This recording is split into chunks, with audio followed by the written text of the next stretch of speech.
What's going on, everybody? I'm Captain Robert and crew, and this is Rare Drop Roleplay presents Meteorian Core, episode 16, finally, here in the flesh, now, live! We can drive. We're back! Oh my god! Yes. What is this game we're playing? It's been forever, Drive and ever. go seek. We've lived a lifetime in 16 episodes, okay? A few lifetimes, I should say. Yeah. Some Truly. some lives, some deaths, and some lives. Yeah. Just Seems like, there's a pattern. it's like Catwoman in the new Batman. I got 9 lives, baby. Poof, I'm out. Welcome, everyone. It's good to see your lovely usernames in chat. It's been too long. I don't like long breaks like that. However, That was a long break. Yeah, well, because the technical difficulties, right? yeah, we had tech difficulties stacked into planned travel and springtime clash of both weddings and PAX and all that jazz. But you know what? You got most of us here. We are sans the Caustic and the Mudcat for this evening, but hopefully they will be back with us here next week. I always put an asterisk next to it when everyone leaves because there's a potential of someone getting sick and it being out the next week. Been there. I was non-functional post LA.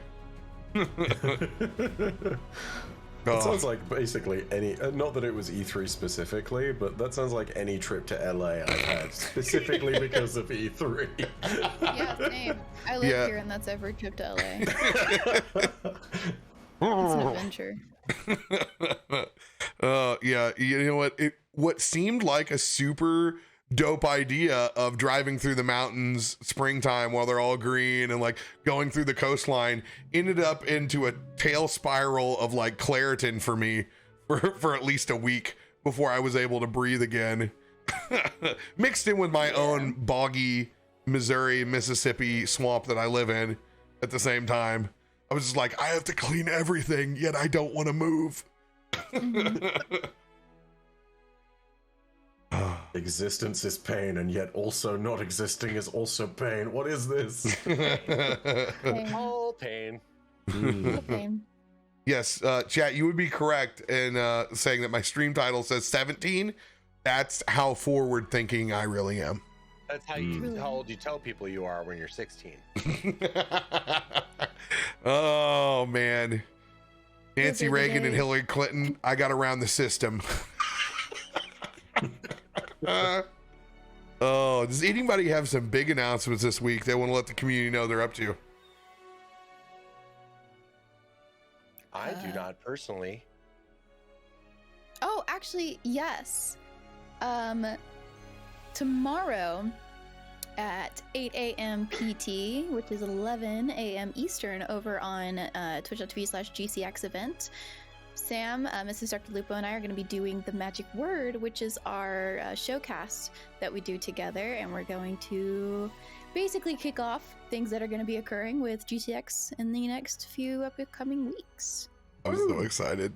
Hell yeah. Hell yeah. Yeah, I'm so stoked. If you haven't gotten your tickets to GCX or your hotel room block, you're crazy because I don't even know if the hotel's available. It could be out by now, but if you're waiting on the fence, this is your time to see your favorite creators in their favorite spot. Not just when they're required to go because of work. We actually enjoy seeing each other. I promise you will get the most bang for your buck out of the entire year and enjoy yourself immensely on and off the floor, which is hard to say for a lot of these conventions, especially coming from PAX in Boston, which I always put an asterisk to because it's practically a B2B con for all streamers. You rarely get to see folks for like a second and you're like in, out. Like it's a very difficult con for community. This is the absolute opposite. So I'm excited. This is a good one. We started the thread inside my Discord of folks that are going. I'm pumped to see them. They will enjoy all that is Headwaters Bar and what it has to I'm offer. so excited. What happened to the bunghole? Well, we're bringing the bunghole. Okay. Oh, yes. 100% we are. Many a fond memory was made in the bunghole. My timer went off. I don't have COVID. Hey, Da-da-da. Hey. You leveled up. Yay. nice. I did. It's not at all. It's not at all an announcement, but piggybacking very much off of what you've said, Sam, I'm very excited also for GCX things. Oh, I was going to say, you're also negative for COVID. I was like, that's dumb. No, oh my god. I mean, yeah, no, I did take a test a few days ago. So yeah, I am also negative, thank God. But no, yeah, piggybacking off of other things. Not that I can at all confirm things yet because we're still finalizing some stuff, but I may or may not have gotten messages today about certain cool things that may or may not be happening at GCX that I am involved in on stuff like that. So if you want to maybe, I don't know, turn up for things that rhyme with messed anymore, yeah, you should go ahead and really consider that. I'm very excited about it. You can totally tell. Like orange juice. Yes. You may Sponsored also by see Florida about- Orange Juice. You might see No, some we are not. But if you want to announcements sponsor us, about me too, and an IP known as, or sounds kind of like Mort of the Mings. And I might be involved doing something that kind of sounds like burr and burr. And I'm going to be having a lot of burr and burrs because I have two hands. And yeah, and my turn, and I'm going to be doing something at GCX that rhymes with mosting. There we go. Now put it all together and figure out our clues. riddle this. Burn, burr, mosting. Is that what you said? Yeah. And then Oh. messed anymore. GCX, you got to do us a favor and get this announcement out like a little earlier. You're killing me. I'm How dying will in my I ever own crack Discord. these ciphers. Oh my god. It's Now like that a I've said it, Zodiac killer in here. messed anymore. Now that I've said it, does sound like a really shitty discount Macklemore copy. Sounded like a Girl Scout cookie. Ooh. Yeah, I'm down with that. Yeah. Or, it's close to Destiny's Child. Mm. Destiny's mild. Yes, so join us. There's a lot of cool things that are happening at GCX. So hopefully the announcements are heading out there soon. And if you're a creator, you need to hop over in their Discord and let Comfy take care of you and get that wonderful creators badge. So if you've done that, fill out your paperwork. I'm still trying to figure out whether I need to fill that out or not, or if I'm just on a list. But it's okay. I'm going to be there, so they can't. I say that now. Don't fill it out. Make the poor door guy figure out. Don't you know who I am? I just imagine the entertainment value of him looking at you in the cap, and then being so utterly panicked when you say that, of him being like, "Sorry, Captain, no, I don't know who you are, Captain." Okay, I'm going to tell one story from PAX. I'm on a rooftop overlooking majestic Boston, and it's amazing. We're having a great time. The company that's putting it on are wonderful people, and I'm getting to meet some creators that I've never got to meet before. So it's like, it's this perfect time looking over, and all of a sudden we get barricaded down the middle of the rooftop. And I realize that there's another party that's coming in, and they've cut us off from the bar. So we can only rely on our one server that we have to be able to get drinks for our other side. And we slowly realized that a contingent of Harvard soon-to-be grads have booked the other side of the rooftop. I go over to grab a drink, and a future Karen quickly grabs me and turns and looks at me dressed like this, and she goes, "Excuse me, this is a private party." Oh no! And you should have said, "Yeah, it is." I responded with the no comment for 30 seconds, and I held, and I just looked at her with big eyes until a couple other gentlemen said, "Hey, is there a problem over here?" I said, "I'm saying goodbye to the same bartenders that we have that since I've been drinking on this rooftop for 3.5 hours. the same ones that you probably have tipped. And they were just like, oh God.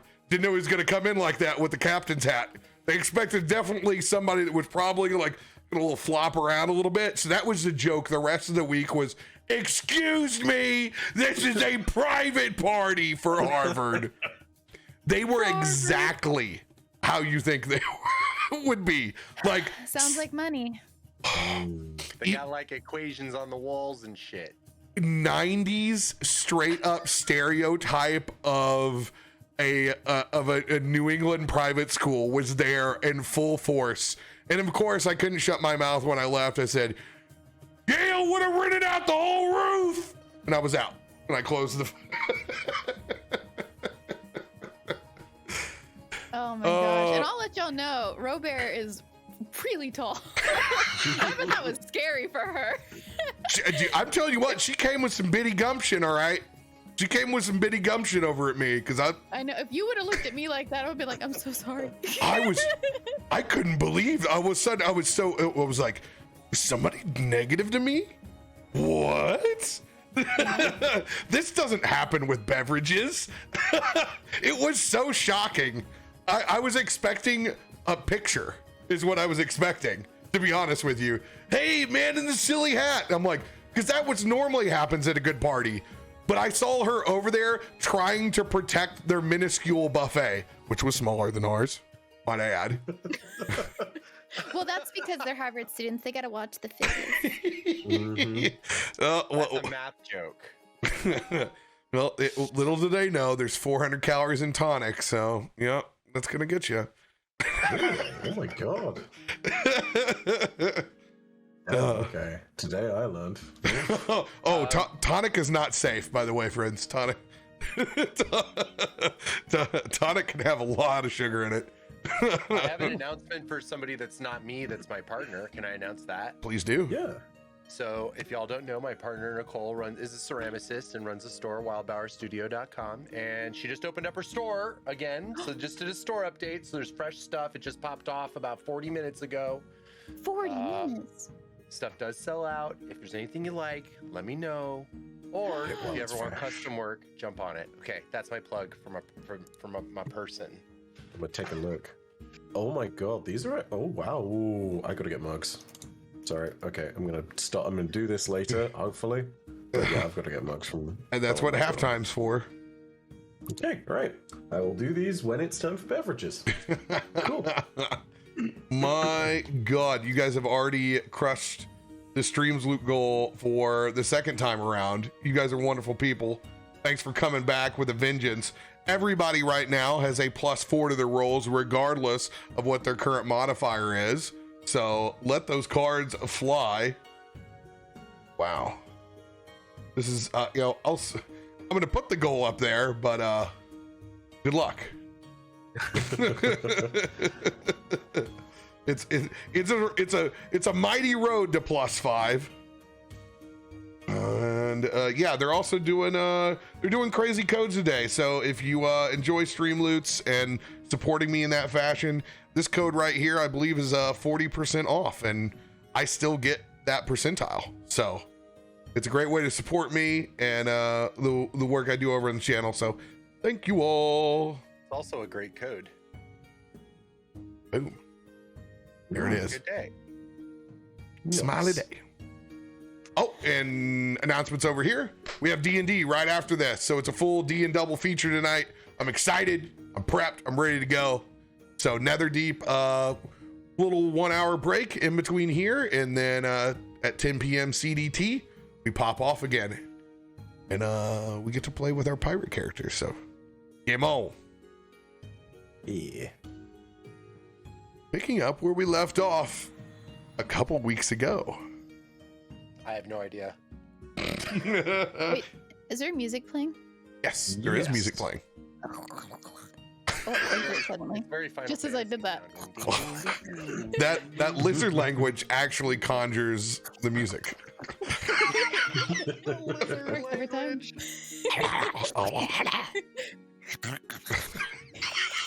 Now I need you to play a kobold. Yeah, I for one do not speak great old one, but I'm sure we can find a translator. Okay.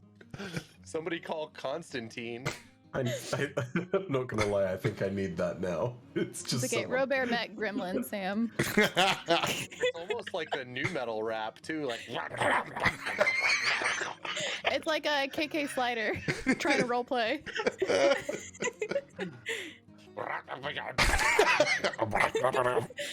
That's what you get for the rest of the episode, y'all. Picking up where we left off a couple weeks ago. Freshly arriving in Waterdeep for the first time from our own self-exile of Baldur's Gate. Arriving in the dock ward in the south of the city of Splendor. Far to the north, we've nestled in, unloaded, and gotten ourselves to a proper tavern in the Boar's Nest. All the while, Jacob continuing to press the buttons, igniting an entire bulletin board on fire and dispatching it of a handful of poor offshoremen. Oh my god. Poor guys. But making his way undetected, you guys have settled into the Boar's Nest to a hearty meal, have met a rowdy crowd up at the front bar, and have been introduced to a character by the name of Bill Shale. Speaking of ore and a possible job leading to the Undermountain, a portal which leads to the large sword-coursed mountains towards the north. Bill has told you of a meeting back at his place over on the dock ward sometime later tomorrow. We pick back up with all of you inside the Boar's Nest, nestled back at your table, finishing up your pig wings. The small foreign shanks, glazed in multitudes of ways. We're gonna retire our small little bunny friend first, as everyone looks over at the table and Toph is doing that blink, blink, and then the slow ease down to where his jaw almost hits the plate, but just stops hovering enough. And you can see his little skull mask kind of rocks forward where you almost can't even see the rest of his eyes, playing this wake up game kind of over and over again. Biddy being kind of maternal, she's gonna have been sitting next to Toph and lean over to catch him. And, oh, all right, let's get you to bed. And she'll lead him up to his little bed. Love where we're staying. He just he's so wore out from being a storm lord with his new little crown that's kind of tilted over the side. Goss just kind of, just instinctively, like a friend, like nuzzles into your shoulder, and you can feel the static electricity just from him rubbing. It's like, oh god, I hope he doesn't do that forward. She's also gonna be like adjusting the crown every time it starts slipping.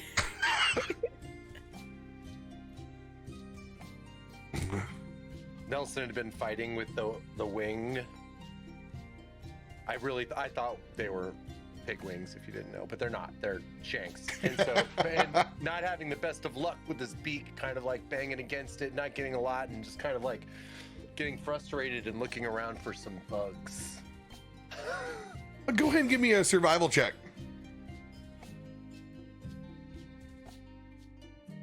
Hit it!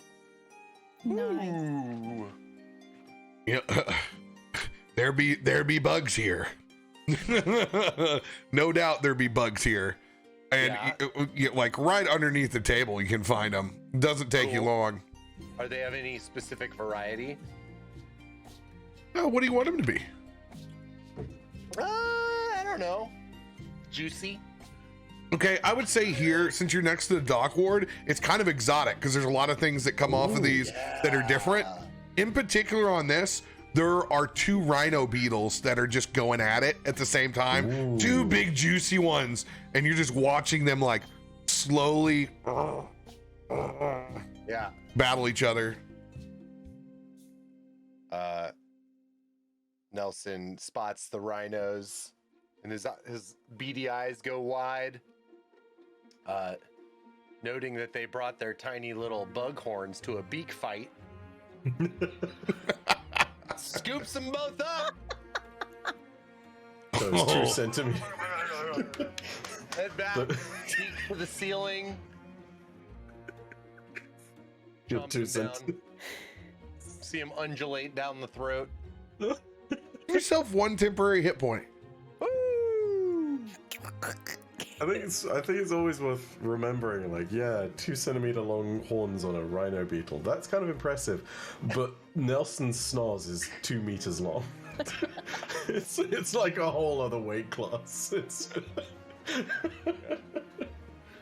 If you're gonna do that at the fucking table, I'm out of here. Jacob gruffs out, disgusted by you guzzling these rhino beetles from underneath the table, just puts his charred pig wing down, and he marches off like the indiscriminate emo child that he is. Quick question, Robert. As well as getting a table, did we actually have rooms here at the Boar's Nest? Or We do now. okay, all right then. Now, Most excellent. yes, there are rooms available to be bartered with, and we'll assume that you have already had that conversation with our wonderful, wonderful waiter. Mm-hmm. Cool. Good. Yes. So Let me we do just- have rooms? Yes. Or we have to, okay. Okay, And, yeah, Biddy when- would have brought Toph up to bed and then come back down. When you go upstairs, they're all like the room doors are sectioned off like pig pens. It's completely like Cracker Barrel up there. There's rocking chairs that looks over the balcony, and there's like a little bit of straw laid down, and it's made to look like they're little pig houses when you go in. 100%. They're all in on the theme. Not sure if that's charming or if that's. I'll go with charming. Yeah.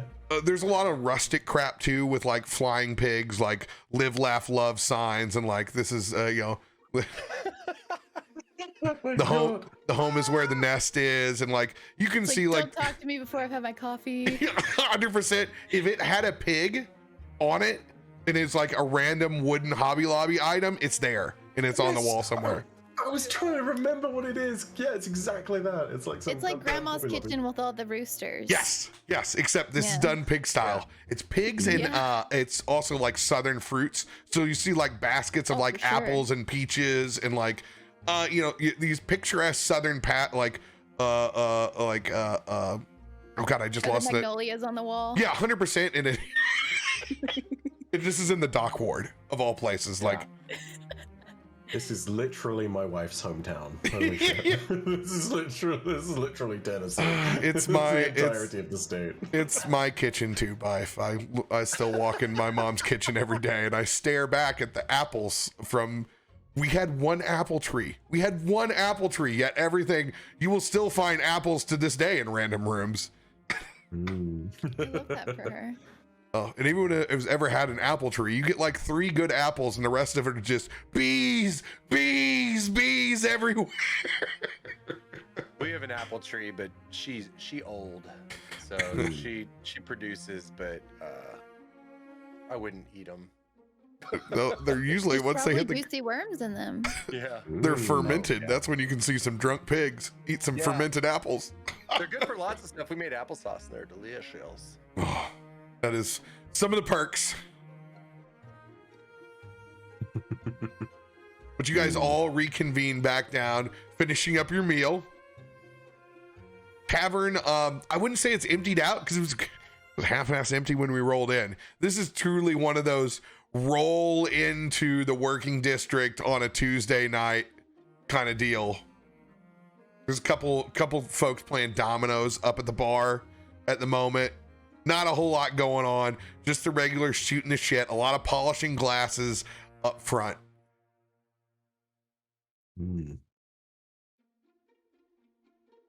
Zaren's gonna look in the vague direction of the rooms and is waiting, and when Biddy has come down from putting Toph to sleep, it's just gonna be one of those moments of like, okay, all right, now everything has somewhat calmed down. And for the first time, I'm going to actually take off my duster. It's not like that's the only thing I'm wearing, because, yeah, the armor underneath. I am not Nelsoning this. I have pants, but it's just one of these moments of like, this is the most relaxed I have been in a while. I'm just gonna momentarily chill, flop the wings back over everything, and just acknowledge that yes, for once we are in a place where I am no longer on my way to a concert, I'm no longer fighting a god, I'm no longer doing any of that nonsense, and it's just momentarily there is a breath of peace that can be had. So that's what you look like under that. I grant that the mystery has never truly arisen yet, has it? I mean, I've always been curious about Nelson, ever since plucking a feather. At least you have clothes underneath. Well, kept me safe this whole time, but it's the handy thing about a duster. You never get to see what's truly underneath it. Nobody expects knives to fly out of anywhere, but a duster makes you at least suspect that they'll come from the duster. And then you just pull it out of thin air. I just imagined, you know, those pictures that go around the internet of like owls with their full legs exposed. Oh, no. Imagine like Xanrin busting open his coat and like legs all the way up almost to his neck. Oh my god. I'm sorry. It was too funny in my brain. I'm just thinking of that image now, and it's perfect. Yeah, no, it's absolutely perfect. It's like the most shock and awe type thing. It's like, have you seen baby owls? Like, it's literally only that, except it's even more horrifying. It's like, yeah. Oh. Biddy's gonna be looking back at Braum, realizing he walked off like a little emo kid, and looking back at the group. Do y'all know what's up with Braum? I haven't walked off. That was Jacob. With him, but I thought you said you walked off being emo. No, that was Jacob. That was Jacob. Our sweet precious Jacob. I put Jacob to bed. Oh, anyway. Well, then, Braum, what's wrong with you? Brom, is I've been so focused. He's like that one friend that's really, really hungry, and like you're at the social setting, he's just trying to eat. You've been acting so strange since we got here. I'm hungry. You've been hungry before. What is a referendum on what a hungry dwarf? Chew your food. I have a mother, and you are not it. Are you sure? I'm gonna make a Constitution saving throw. If I blow a 10, then I'm definitely gonna choke on my next bite. Oh no. Do any of us know how much maneuver?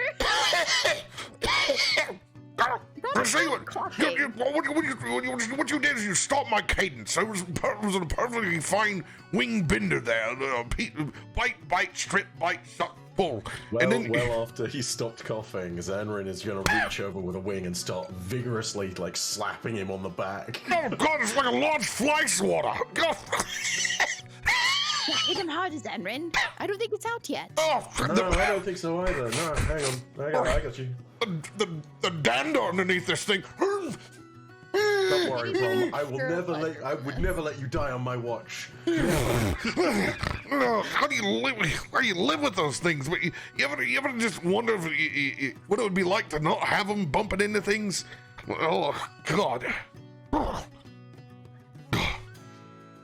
It's actually a good question. I don't understand how you don't. The only inconvenience is that no one sells a duster that has pre-made holes in the back for wings.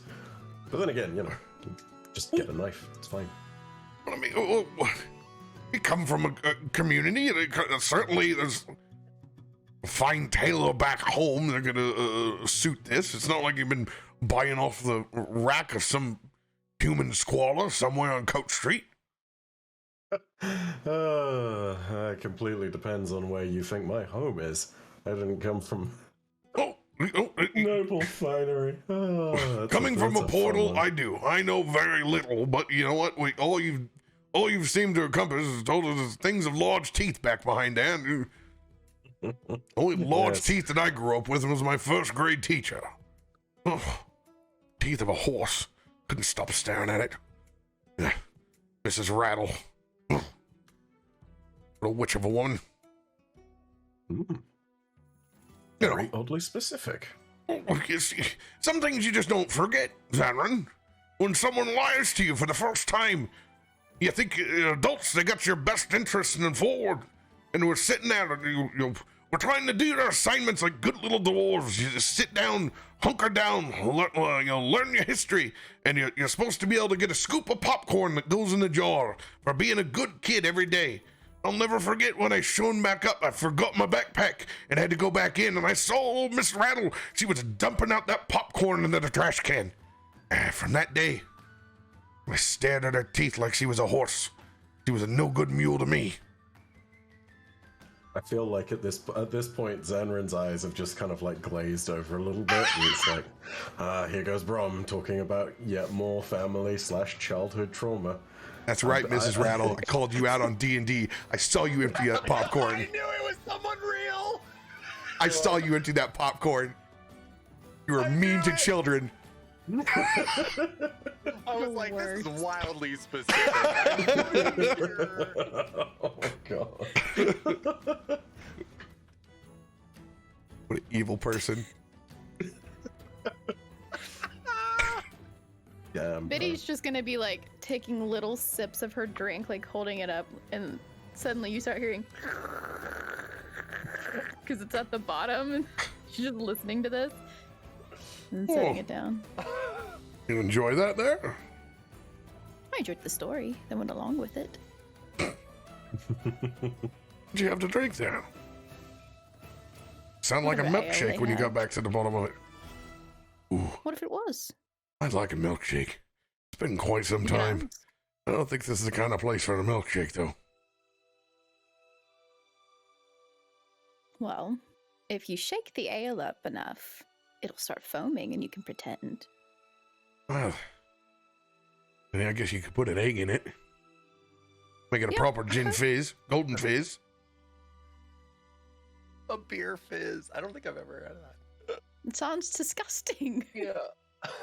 Oh, I had a coffee cocktail with a whole egg in it over the weekend. Oh my god. Ooh. Yeah, you did. Oh, it was so good. Oh man, I had like 3 of them. It was great. That sounds. I don't know how to feel about that. I really don't. And you know what? Zanrin doesn't either.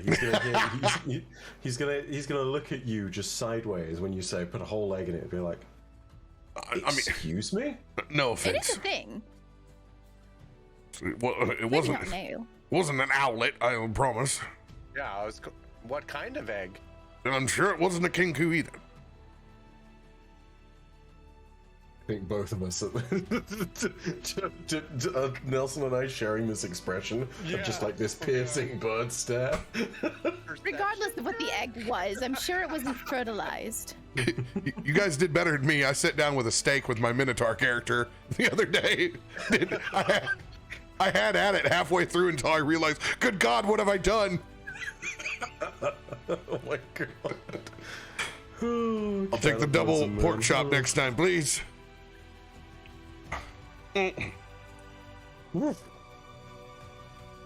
Yikes. There's gotta be, yeah, there's a.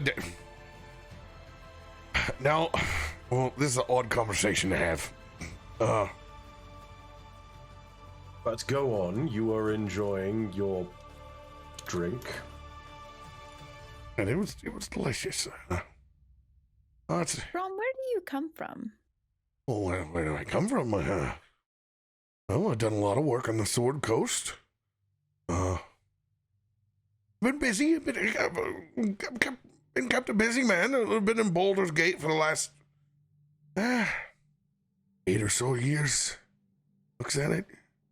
Yeah. Is your family there? Oh, no. My family's not from Baldur's Gate. We're definitely more country mice than that. Further south. They're true hill people. Have you visited them?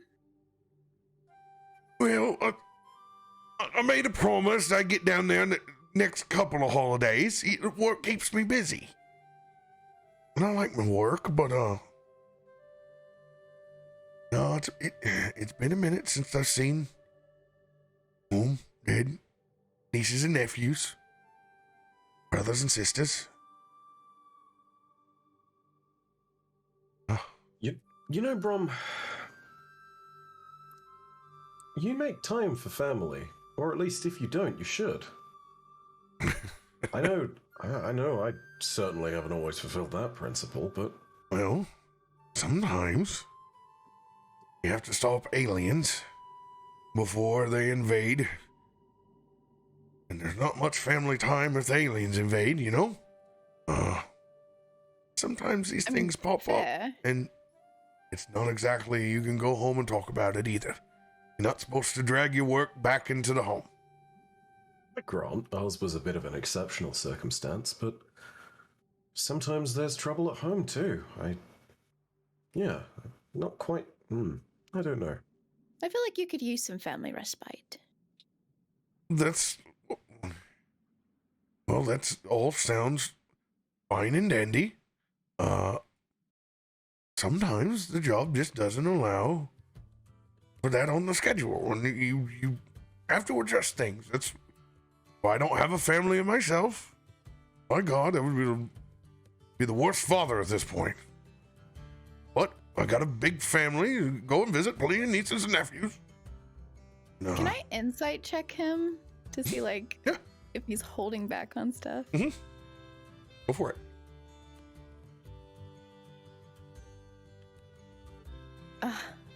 Not with a 6, maybe.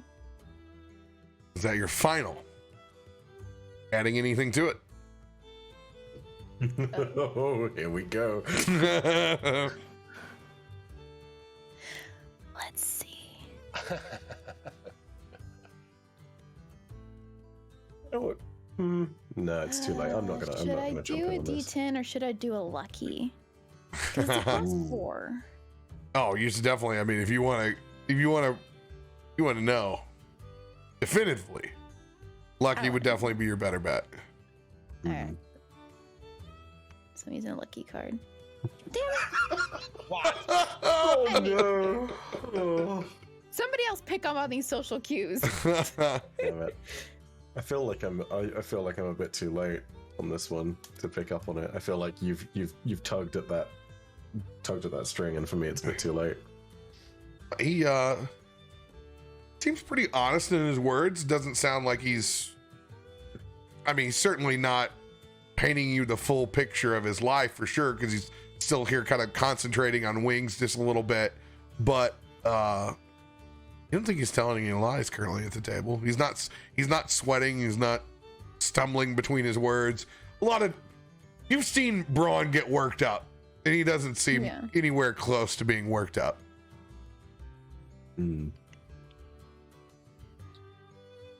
All I think I'd say, Brom, is family is... It's strange how you appreciate it only to a certain degree, and then when it's gone, you appreciate it all the more. I don't know. It's not always perfect, I grant. It's sometimes a bit of a double-edged sword, but... I don't know. It's always for one person to determine, but... I know if I could go back, I would. You mean you can't go back if you want to? You went one way. Well, not from that one portal, but it's a little more complicated than that. It's more bound up in a series of obstacles and complications and choices too, I grant, but no, it's not that simple to go back.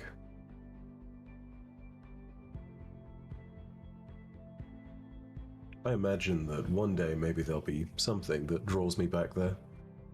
But the greater proportion of family, let's just say that not exactly all there to...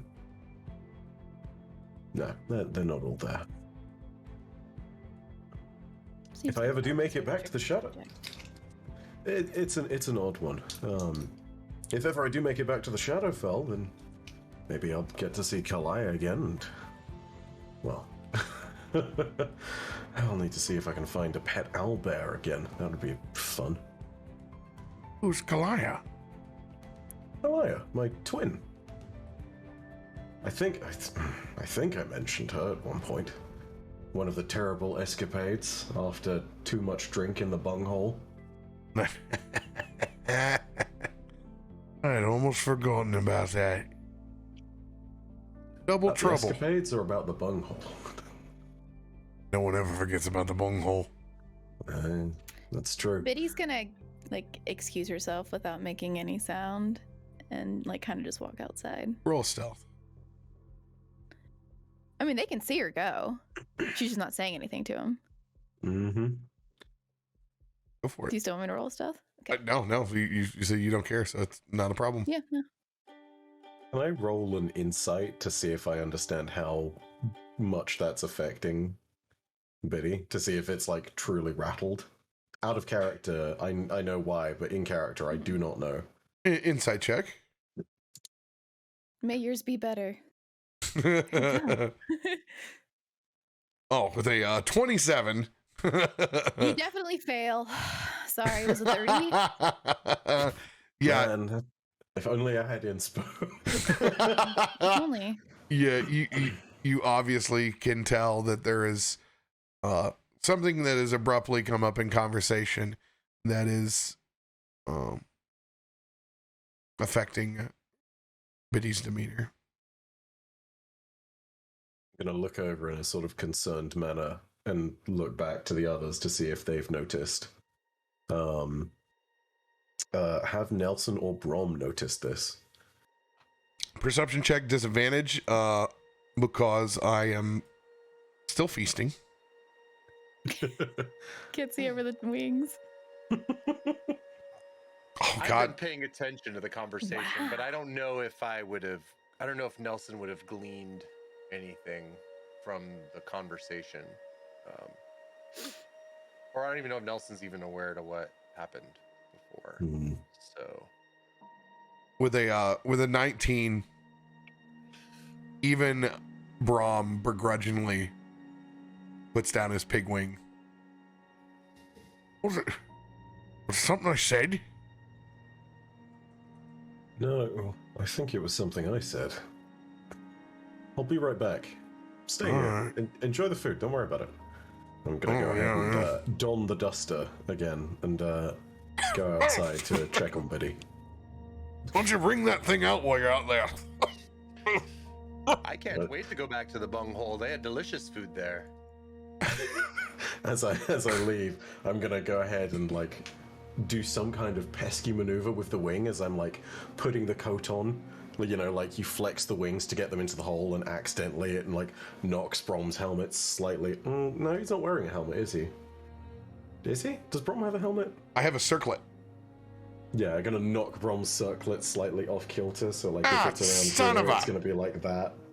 You know? And now mine's as crooked as the Stormlord crown that was on Toph.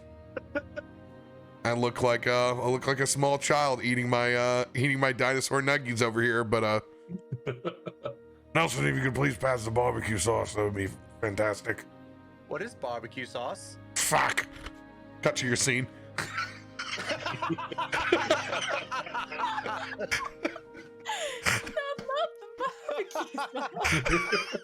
I love you. It looks like the blood of your enemies. I love you, Glenn. Nelson hands you the barbecue sauce. It's Takes malt a little kind vinegar. of whiff of it on the way. It's totally malt vinegar. That'll do. It's not barbecue, but this is good on chips. So, thank you. And as that's going on, Biddy is just outside, like on the little deck right outside of the bar inn, and leaning over on like some railing, just breathing, taking in some deep breaths. I'm gonna approach, making no effort to be stealthy so as to not surprise anyone in that particular instance, but also not lumbering around like an oaf. I'm just gonna make my presence sort of gently known and pose the question of, I'm not quite sure what happened, but I can see something's not perfectly right. Do you need to be alone, or is company going to help? Either way. No, I'm Whatever. okay. Just needed to take a breath. How long have you been away from your family? Depends which members. Twin. Few years now. But the rest, I mean, well, when is one away from one's family? Do you ever have that moment where you feel very out of place amongst those that you are closest to? Not really. Hmm. I've been able to integrate myself into communities and groups fairly easily. You know, It's just really needing to adventure. It's a very strange thing sometimes to share something with somebody and yet for them to still not completely understand it. I don't know. My twin and I didn't always see eye to eye on everything, but eventually we came around and we understood each other a lot better. Not quite the case, I think, with... ways. Oh, practicality. I remember, I think, mentioning... I mentioned this to Brom, actually, but I never told you, I don't think. You remember Ricky, the owlbear from back when the nasty business with the knoll came along? Couldn't forget. Poor beast. Well, back there I mentioned to him that I had a niece. A niece who had a knack for talking to owlbears. It's one of the stranger manifestations of everything that happens with our family, but that niece is, well, let's just say I'm an uncle. Kalaya found someone special. Being a part of that life was important. And making sure that I was present in all of that was a higher priority than certain other things. It sounds lovely. Well, not everything's perfect, but the important parts are there as best I know. If it was perfect, then there'd be no change, no excitement. Change and excitement. Yeah, that's certainly the combination and certainly how it goes. Yeah. Did I ever tell you that I had a twin? No, I don't think you did. What was her name? Or Betty. Their name? Parents were very clever. Bitty and Betty. You can imagine that it got very confusing. Were you identical twins, or...? We were. Goodness gracious. The amount of trouble you two must have gotten into. Yeah, it's why we eventually left home together, because we wanted to get that energy out and explore outside of our little village. And, well, I picked up being more of a fighter, as you've seen. She went the magical route, and it was really cool. I miss seeing the sparkles fly. Well, if she shares your penchant for talent with whatever she loves doing, I imagine she's off at some academy somewhere. Probably knee-deep in scrolls and studying. It's a beautiful thought. And as she says that, she's going to just summon her echo. Like, just, you know, in front of them on the ground, probably below the deck, or like off the deck. She basically looked just like that.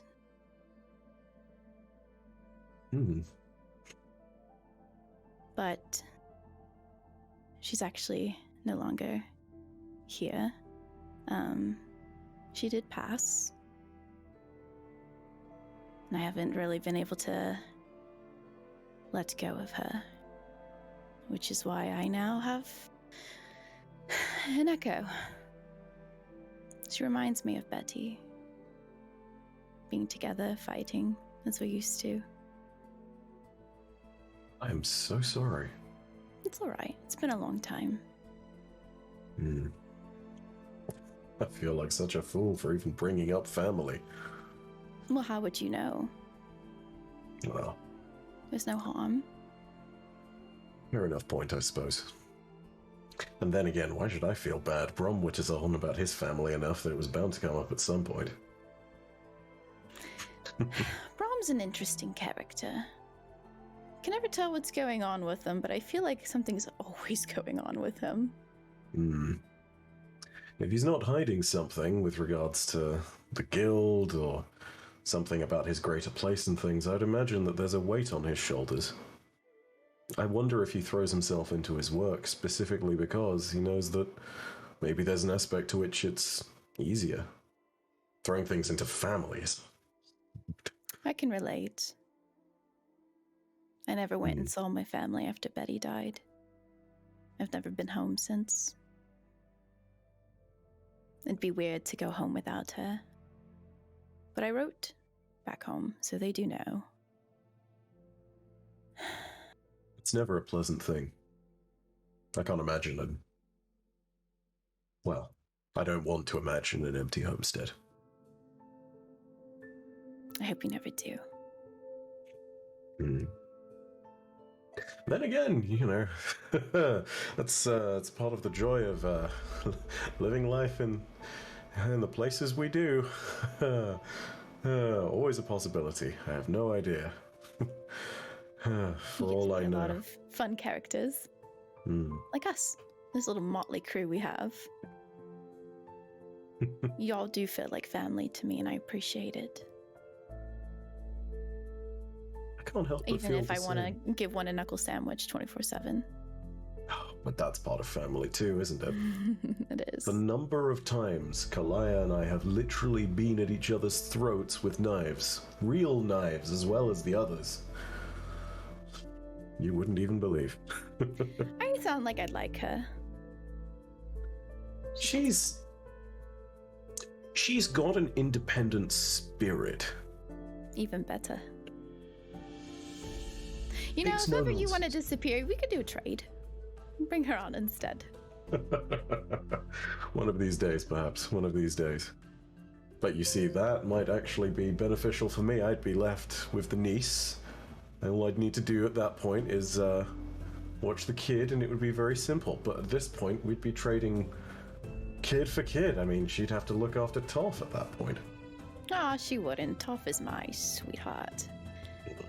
He brings me joy. Whatever are we gonna do with Hopefully raise him right, because right now he's a disastrous murder bunny. Indeed. But at the same time, he's saved our tail end. Time and time again. Here's a real question. I wonder what Toph's mother thinks of us.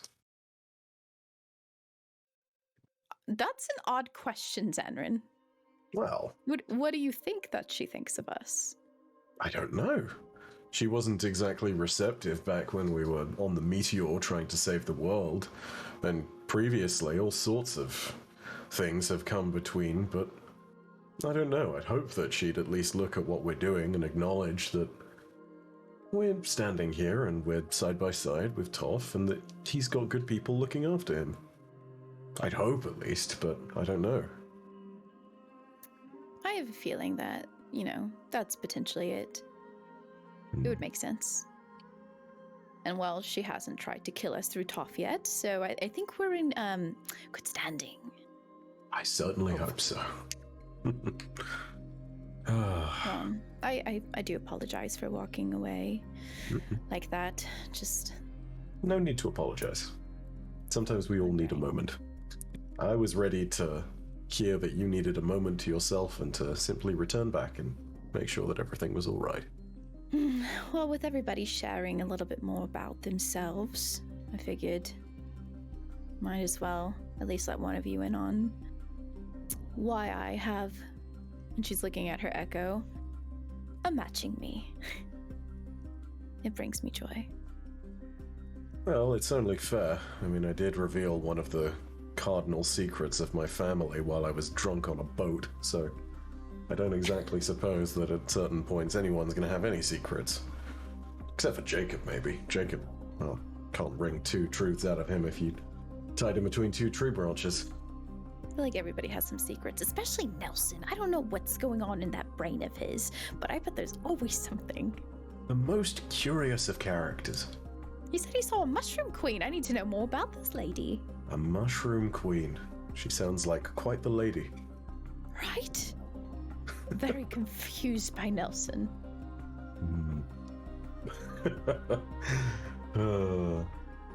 Never thought I'd find someone with that outlook on life either. It's a breath of fresh air, brutally honest.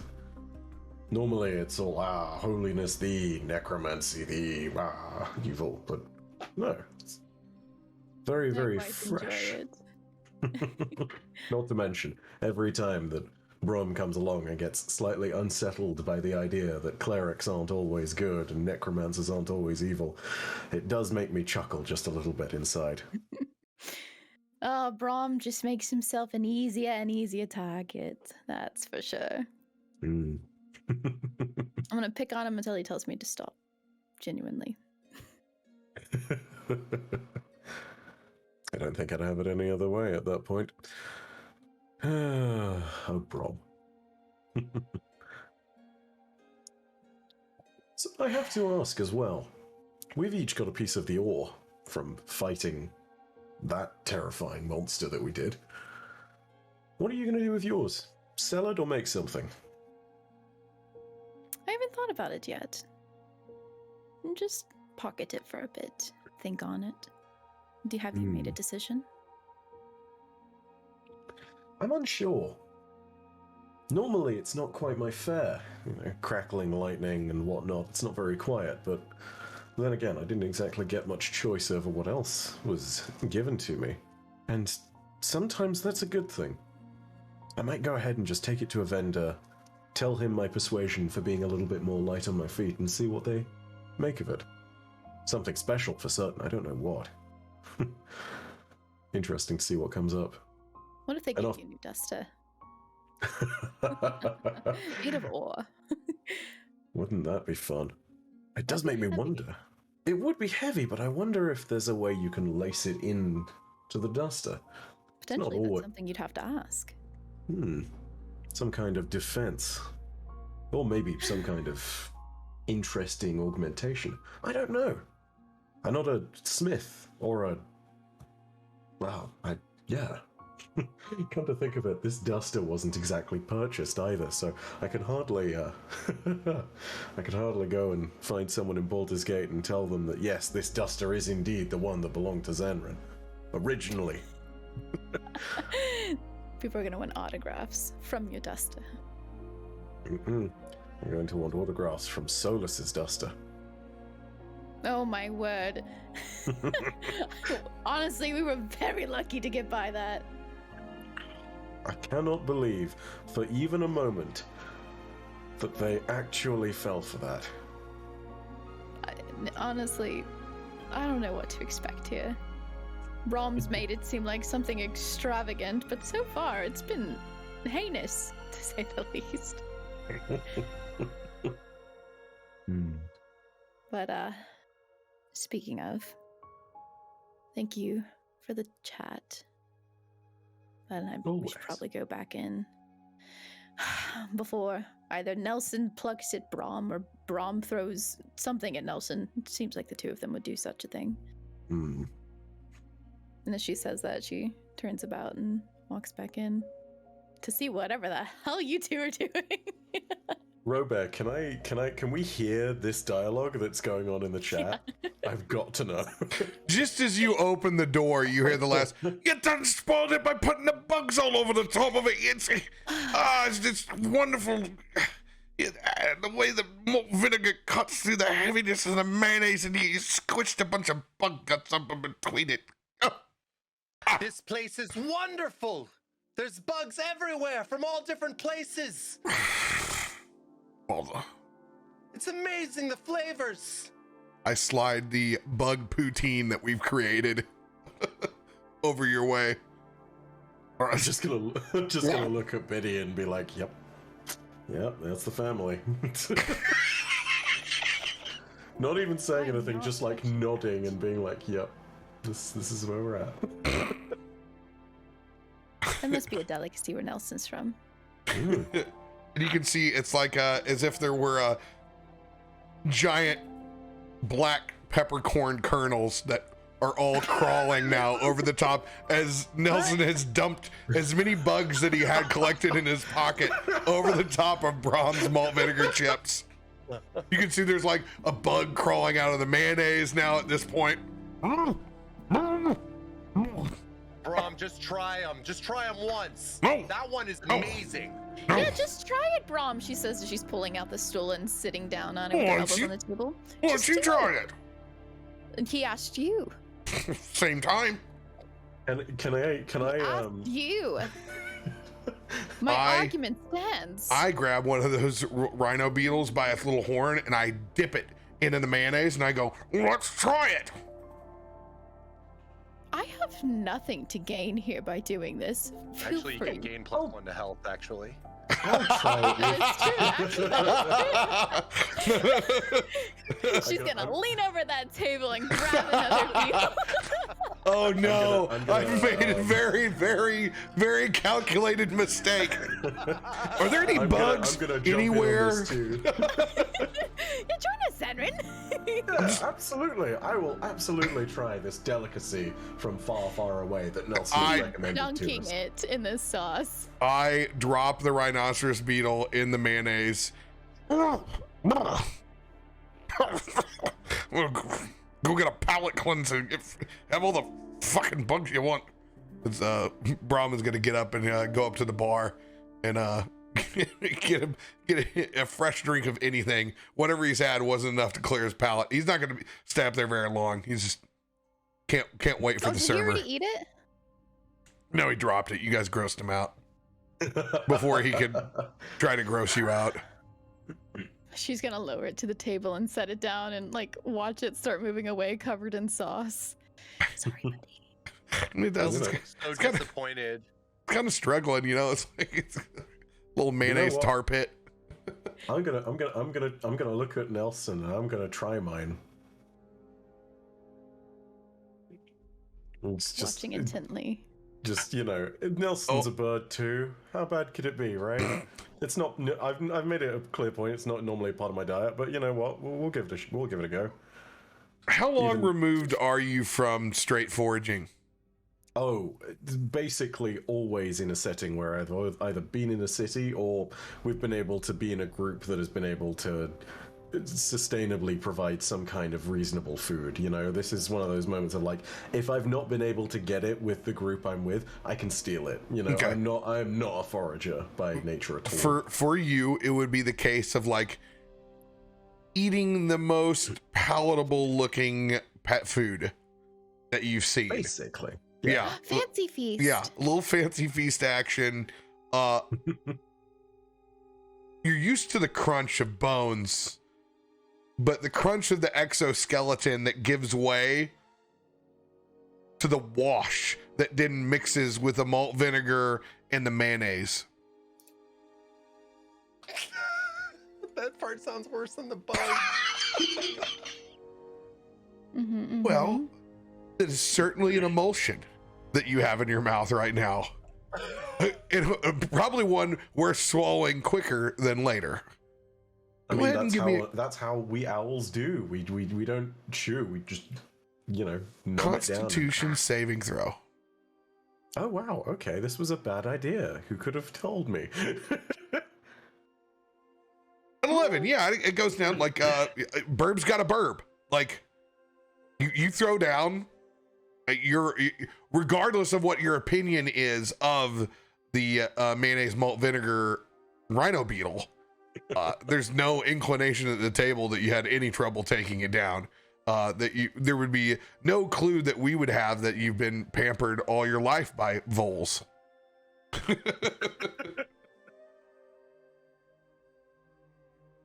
Look Wrong. over at Nelson, Looks good. swallow, and be like, I'm not quite sure about the texture, but the flavor's okay. What a bunch of birds. It's kind of weird, isn't it? It is a little strange. Then again, I'm not That a was a bird. rare one. That was a rare one, Zenrin. I'd never seen that one before. Hmm. You I'll have to get a recommendation next time we come across some feeding. But next time, I'll also need to introduce you to an excellent side of Rarebit. You never got to try it back at the bunghole, but it was wonderful. As Aaron Rarebit. says that, because Biddy's not picking up on Rarebit, she's thinking rabbit. She's turning around quickly, like, okay. We're safe now. Yeah. The kind that's not heron gone, that's, 50 pounds and above. The smaller, the wild ones. Oh, rabbit is quite delicious. I can't contain myself. Sometimes I've thought about it.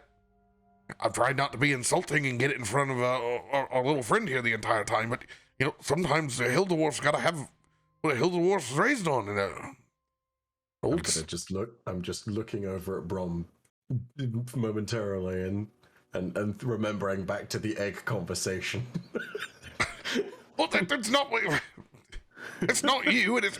Well, I'm sure there's some horrible place where there's tiny little dumb dwarves that somebody's harvesting to. I don't know. I'm sorry. It's an odd conversation to have. It's not the same thing. I don't eat your people, Brom. I don't eat dwarves. Somebody does. Whatever comes with those big teeth eats us. Doesn't care whether you're a bird or you're a man. Giant. Maybe we should ask Tanaruk what it eats. Tanaruk. At this point, the only thing he's ate is disappointment. Shame. What an awful, awful. Bay's getting like flashbacks of when she died because of Tanaruk. He's, Oh no. I know he had a couple good swats at you, but I'll tell you what, for being a DEMON, he is a loser. Absolutely. True. Tanaruk basically evolved into like the Biff Tannen of our story. It's just every single time comes along all tough and somehow always ends up in the Horseman, yeah. Perfection. I will conquer worlds. Oh, fuck, I'm back to hell! Did somebody hear something?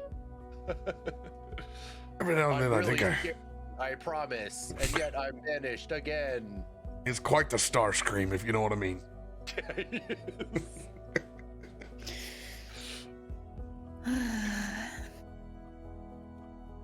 So, Brom, tell us. The ore, is there somewhere nearby where we might be able to get that sorted into some kind of gear? Excuse me?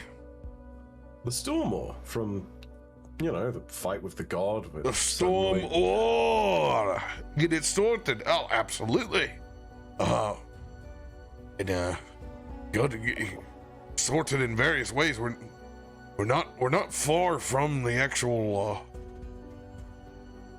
South Ward here. Butts right up to us. It's got all the sorts of tradesmen over there. Probably get a pretty good deal on it as well. They do good union work here. I think I'm going to see about getting something made from it, but I don't know where best to start. Oh, I think I'll take up your recommendation. See what's going on with that. Do you know much about Waterdeep? Not really, no. More of a Baldur's Gate man myself. I was asking Brom. Because Brom seems to know something or other. well, I've been here quite a bit. I was stationed here as a youth for quite some time. Huh. All right. It's a natural as you crawl down from the hills in the north and the bread basket that Shantae provides, and you eventually end up in the splendor of the north. That's first place to start. Better than some. All right. That's how my eventual employment came with the Watchers. Do tell. We've heard so much about everyone else's story. I feel like the only people we're missing now are you and Nelson, but you're opening up. I mean, what better way to get an education in adventuring than going after the craziest jobs in the entire land?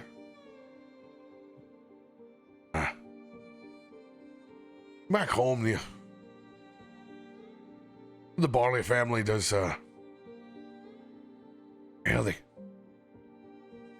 they provide. It's just what Shanti does. They worry about the harvest and the nourishment of family. And I call it the creation of nieces and nephews, that's for sure. Not a lot going on besides the festivals back home. They seem to like to throw a festival for any occasion they can. I grew up, I wasn't that good of a smith, no. I wasn't that good of a green thumb either. I didn't grow up between the two pathways that most of my family takes. I wasn't a brewer. I wasn't a chef. I was just kind of okay at everything, really. But I didn't mean I didn't crave adventure, and that's... No. When you're into those kind of skills, they lend to staying, building a good nest. My God, that's what they do. That's plenty of barleys for that, and if you need a beer, that's the place to go. And if you got the cousins, that would be really, if we could get in touch with him, Xanran, that would be the best. But it's quite a ways away, and if you've ever stopped by any of my old rolling hills, it's not an in and out operation. It's yeah, you're gonna spend some time, that's for sure. But there's people that do equally qualifying work. It's like, by God, it's not like dwarves are the only people that are capable of forging anything. It's certainly not the case. I'm not gonna force feed that shite down your throat, but yeah. I came to the city. I forged my own path. Can I roll an insight check to see if there's something more that he's sort of like hiding behind all of that? Yeah, go for it.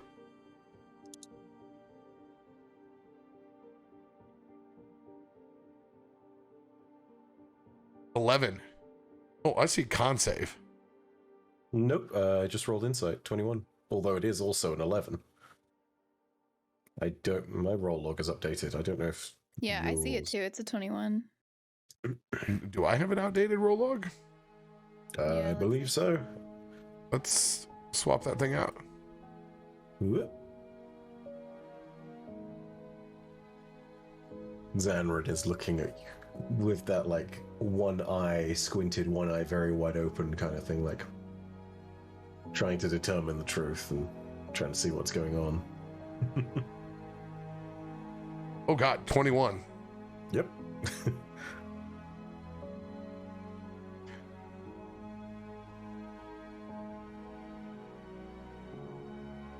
He isn't hiding. His words are truthful. He's not sweating. He's not, he doesn't look nervous, but he certainly is picking and choosing his words. And for someone that can ramble at an expedient speed, a little bit slower in his cadence, you can tell he chooses his words wisely. I'm gonna not press him on that, but I'm taking note. That's what brought me to the big city in the first place, and if you're gonna jump into the action, you gotta get some training somewhere. And while the old Barley family is no short of adventurers, I felt this one was my own pathway to take, and that's how I ended up at the halls of justice. It's a triad of sorts: Tyr, Mater, Torm, the big three. But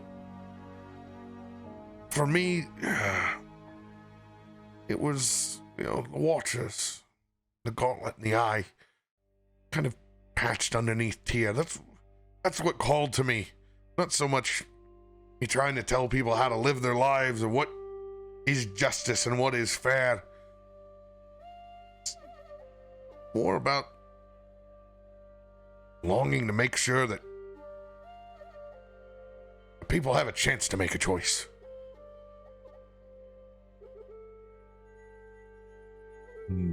That kind of called to me.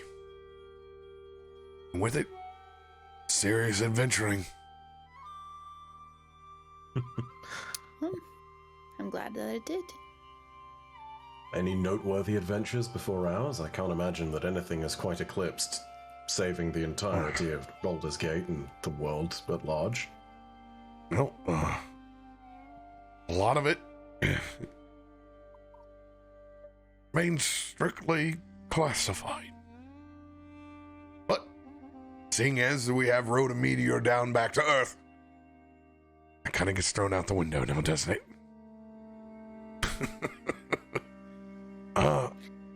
I've seen It sure some... is the hottest adventure I've ever been on.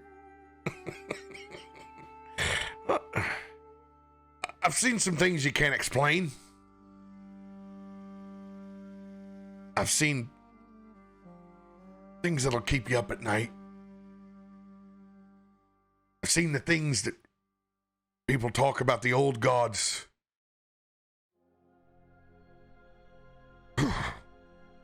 Things that are worse than death. I've been face to face with a mind flayer before. I've seen it rip a man's skull wide open. I know what lies beneath the sea.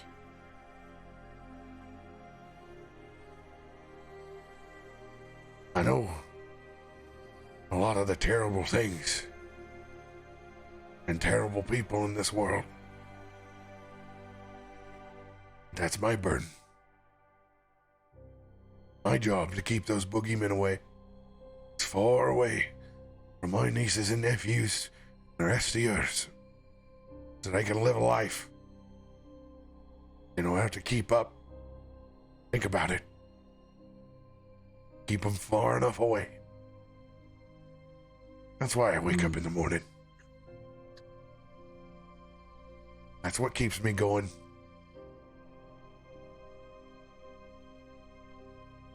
I know that feeling all too well.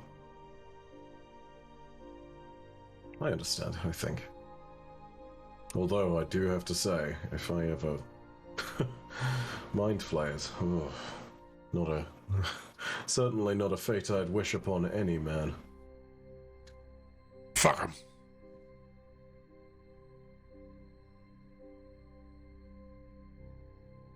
They don't deserve to be on this planet. Can I, I'm not sure what role this would be, but what would I need to roll in order to determine vaguely where Brom might have been, knowing mind flayers and where they tend to reside? Oh man, you would have to peer into his mind. You would have to psychically pull that piece of information out. There's a lot of places that he could encounter. Oh, okay.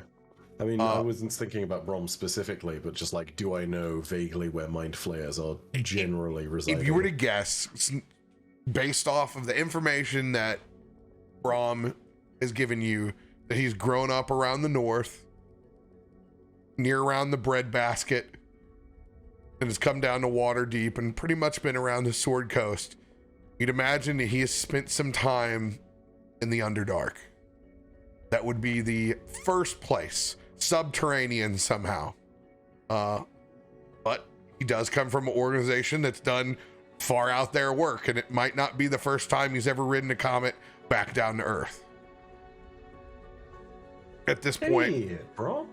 with how he's explaining that there are some things that he still can't talk about or doesn't want to talk about, you know, that's your own personal experience. What other things could he have gotten into?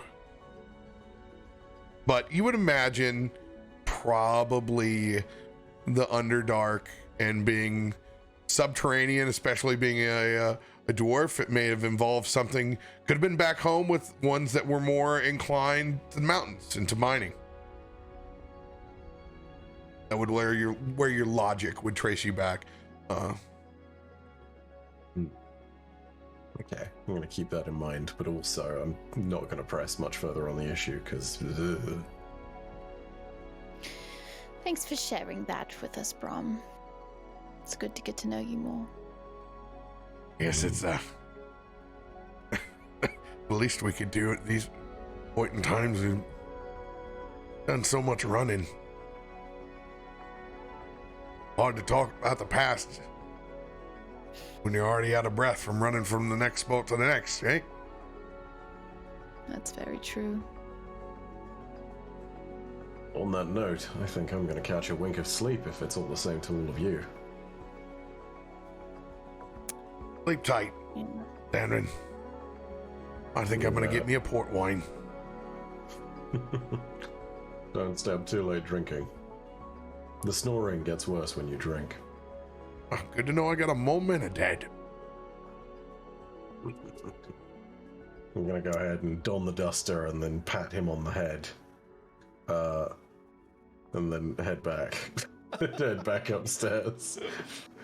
All right, Nelson. You see, no bugs in this. As I come back with 2 small chalices of port wine. Nelson's got 2 handfuls of a varietal.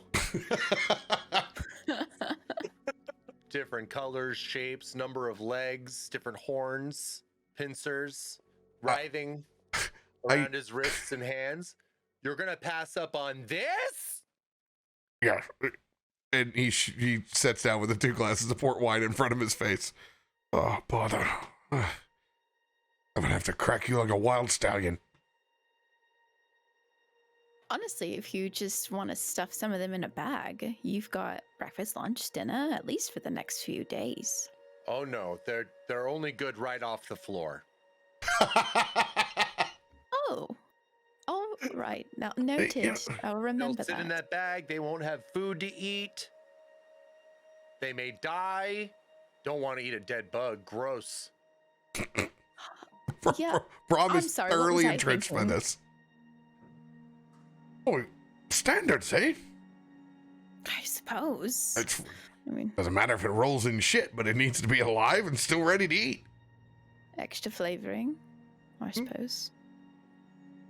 Sensible. Dead bug is just a crunchy shell. There's nothing good inside. Mm. Have you Mm. tell me this, Nelson?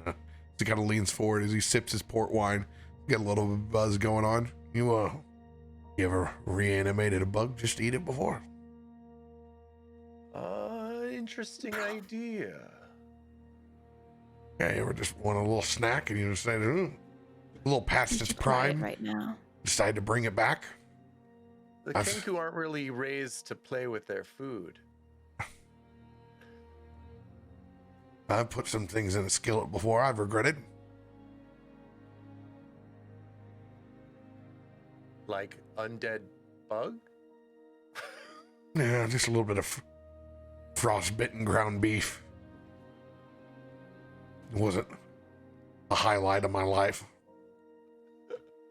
But you get enough onion, celery, get sorted out. Nelson notices the carcass of a little balled up pill bug, just a really tiny one, like by the leg of the table. And gives it a little.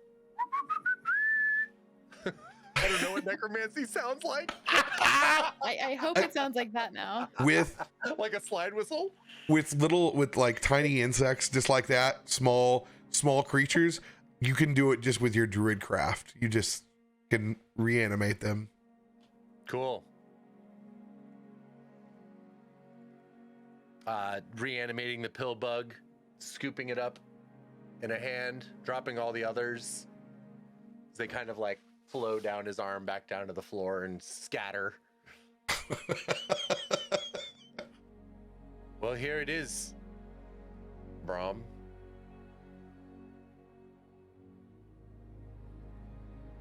What do you? Bon appetit. Do you want to try it first? I don't have the idea. no, because I don't have the control. You're the control. Look at Control. oh, God, Well, didn't you want to try to taste it, Nelson, to see if it's even good after reanimating? yeah, you would be the one to know. I mean, but if I eat it, it'll still be alive. I wondered Wait. if this was a thing, and I'm so glad it is.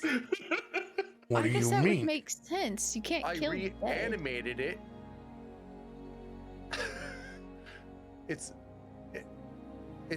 undead. It's alive. It's unlived. Can I it die? I ball up that Water's Deep Gazette in my hand. If you don't put it down, I'm gonna put it down. It'll live on forever. The last thing we need is an undead army unleashed of insects of your creation that dwells inside the sewer. I've seen these Ron, things. this was your idea. This is exactly how bad experiments go. And then 15 fucking years later, you're down there with 20 other people as you're battling a horde of fucking scarabs. Wham! He hits it. Wham! Wham! Wham! Wham! Wham! And he just slams down with his newspaper. Do you feel better? It's just chilling on the end of the newspaper. Just totally fine. Kill it! Kill it! When he takes his port wine, he drinks it, he puts it over the top of it. Kill that thing before you leave. I'm going to fucking bed. Nice and do my favor. Unreanimated. I don't know if I can. I don't know if we can do that.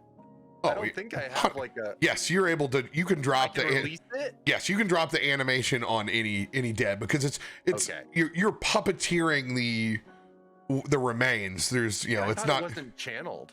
I thought it was just like a cast. You can drop it at any time. All right. Dropped. It's inside that little port line as it drips down like the bug just kind of slides and balls up. Just naturally balls back up. Whatever about undead bugs set Brahm off to sleep. This has been an interesting evening. Well, I'm definitely full. I'm glad to hear it, Nelson. I'm gonna head to bed myself. She's gonna stand up and like come around and just kind of pat him on the arm. The height issue. Anyway,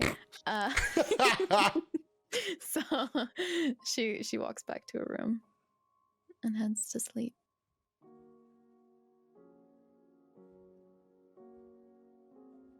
Nelson, just you left back at the table. It is indeed. Nelson's gonna follow suit. He's kind of. Can I look around the room? Can I see if there's anyone here? Yeah, Wait, there's Nelson's not alone. He's got Thomas. never Do alone. I need to do a perception to take a survey of the room, or? Yeah, go ahead.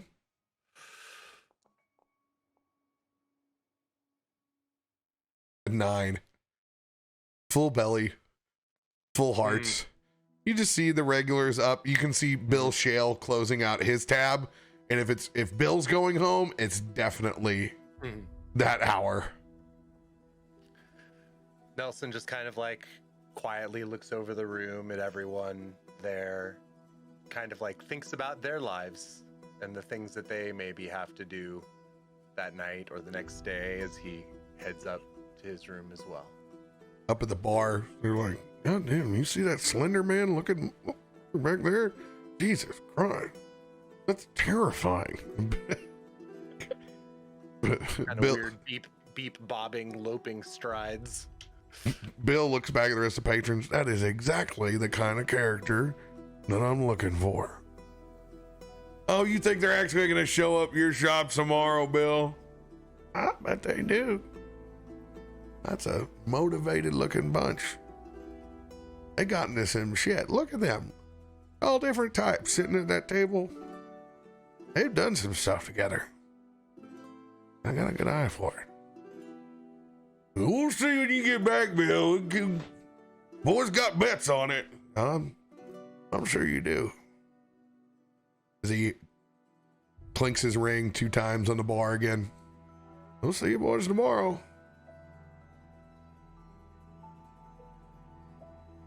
As he exits out the tavern. Biddy. Xanrid. Constitution saving throws on your sleep as you guys get settled in from the thoughts of earlier conversations that weigh heavy on your mind.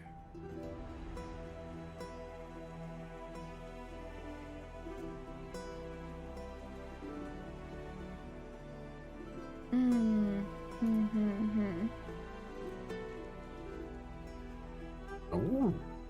I am plastered off port wine, so I feel nothing. I've never slept better in my life. It's perfect convention sleep. Matter of fact, I don't remember the last 2 hours of the conversation that I had. Until the next day. I am out like a light. Biddy. Yeah. Been a while since you talked about your twin. Since she wrote the letter to her family. And this little bit of homesickness and another new place, and not being able to adventure it with them. And it keeps you up for just a little bit longer than what you like, but it doesn't stop you from getting your full rest. Just makes that toss and turn, that occasional wake up. As morning slowly creeps in, Constitution saving throw to see who gets up.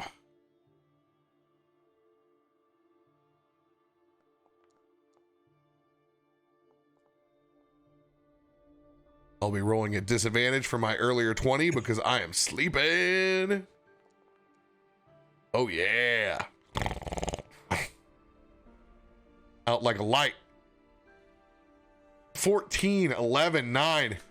In true fashion, Biddy, you are up first in the morning. You can hear the active docks and the seagulls. She's gonna waking up and kind of just sitting on the side of her bed, her feet very averagely a distance from the floor. It's gonna wiggle them just a little bit and listening, just closing her eyes and just taking in whatever this next day is going to bring forth. And after a moment, she'll place her feet on the ground and stand up, stand tall, and do a really nice big stretch as she readies her clothes and gets dressed. And she'll creak open the door and notice no sound of her friends. So she's gonna yell, "Time to wake up, everybody!" Even though there's other patrons, but she's just there to aggravate everyone. You hear from a few rooms down this really muffled sound. It sounds something along the lines of "Tay," and then just like a hard thump as something like it sounds like someone's run full pace into a wall or someone's dropped like a massive crate. You don't know what it is, but something has happened and it's made a big ass noise. Well, Zanrin's making a big ass noise. You gotta be fucking kidding me. If you don't have coffee, if you come here bouncing on this bed without coffee, you have absolutely barked up the wrong tree, miss. Bouncing on the bed, eh? Okay. And she's gonna barge into your room. Oh. Good morning, Brom. He's got like a little leatherette like style like over his eyes, like oh. She's gonna crawl at the edge of the bed because, you know, with our very average heights, your feet do not reach the edge of the bed, so there's probably space. Plenty of space up there. Yeah, so she's gonna hop up and just start bouncing away and just be like, "Time to wake up, Brom."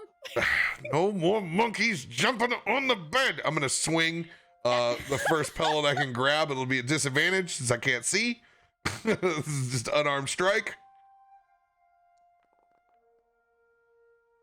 Oh, he's really pissed off. I do 1 point of pillow shame damage.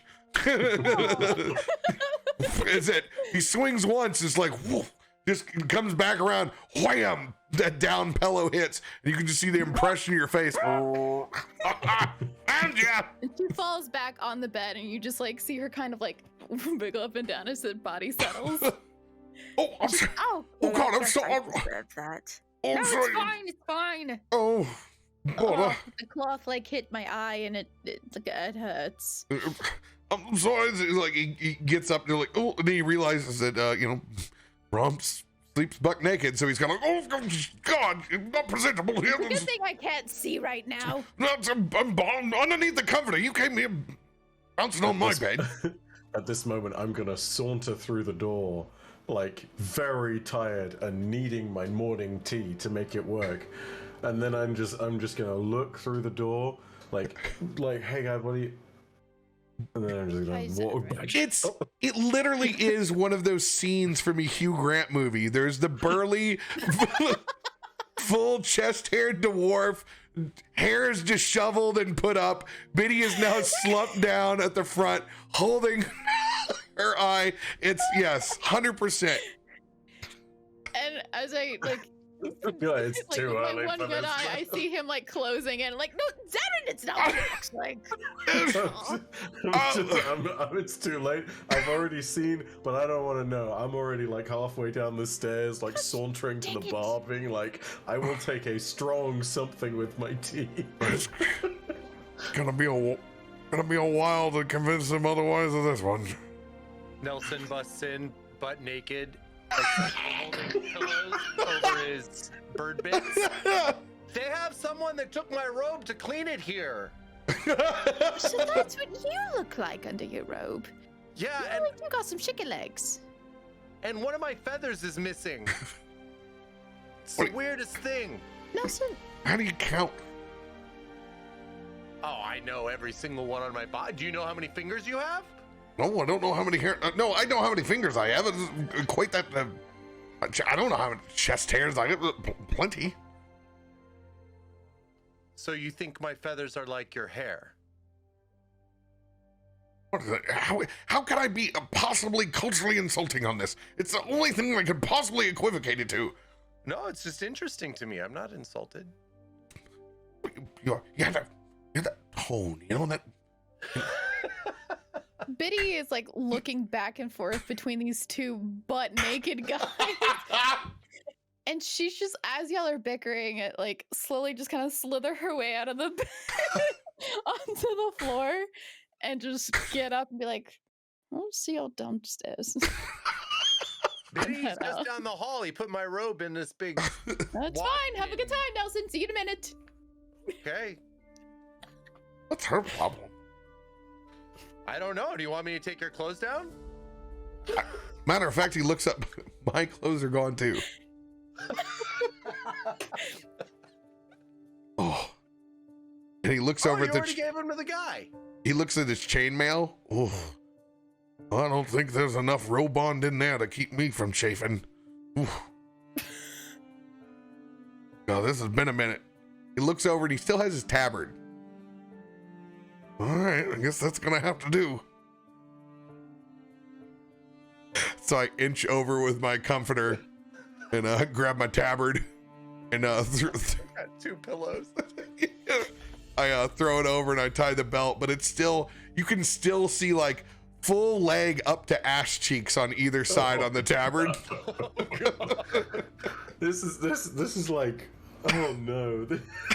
Oh no. What do I even? Oh, I look over at the note and it's like, oh, got 45 minutes at least. He goes, oh, I want to get some coffee and some breakfast, but okay. Yeah, fuck it. I put the circlet on with it because I feel somehow it ties it together. And I make my way downstairs. What can only be described as like a dress that J-Lo would wear. Rihanna. Very. Morning. Is he? Morning. He makes himself quick to get nestled into the table so that people can't see. Can you at least sit another table over? I don't want to be seen with you like this. Tough shit. We're family now. I'm gonna see look naked. I'd have never seen my family naked. You're the one that came in my room. I'm gonna look at Rom very judgmentally. And I'm just gonna be like, every time Nelson has said, why don't you just not wear pants? I have been so glad that you've never taken that decision literally. And yet, here we are! Well, somebody checked the box and they've done taking our clothes to cleaning, which We checked the box, much against our wishes. probably is not an awful thing, really, to tell you the truth. So, really, what could be I'll worse? bury my face back in my tea, which is now very much mixed with something strong. Says we got at least 45 minutes before, they fill back up, so make the best of it. I will try my hardest. Where's Nelson? Nelson comes down, shoulder bag covering his bird butt and his, pillow, clutching his pillow to the front. Just full bird dick right there at the top of the stick. No.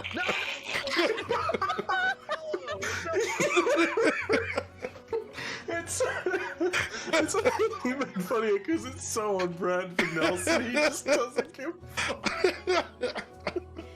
Has anybody heard Toph or Jacob? I don't know what this show's rated. We don't need the kids down here. We are not getting art of that. I already have it in my mind. Some tough shit. Oh, no. Nelson is the flatmate inside the Hugh Grant movie. I have this. This is 100%. He's the guy from Notting Hill. He's the I think flatmate. he's disturbingly thin. Like, he looks like a stick figure warrior or something. Like a weird, like those old animated stickman battles that were on like Newgrounds or whatever. Oh my God. Well, that's a throwback. Yeah. Zanrin, another one of those rare bugs is there. You should get it and put it in your tea. I'm gonna pass on that for the moment. I need to go upstairs and check if Toph is dead, and I'm gonna swiftly leave the table. And I'm gonna psychically message. I'm gonna psychically message Betty, being like, "Please come with me. I can't take this right now." It's too early I'm in the gonna morning. message back and be like, "So you're gonna leave me here with them like this?" I mean, you could also come and check if Toph is dead. I don't know. I have Live to your go check life. if Toph is dead as well. Actually, I was seeing all the Why would She gets Toph them be quickly. dead? Nelson clutches the storm-struck staff in both hands and the pillow falls to the ground. Oh! It's a good thing Xander and I are upstairs. Let go of the staff and grabs the pillow again. I'm no longer sure which shillelagh you were talking about.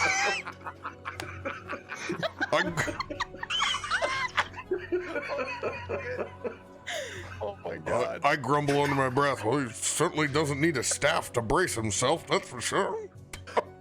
Whoa, dude, that is not in Nelson's lore. I'm retconning that. It's canon.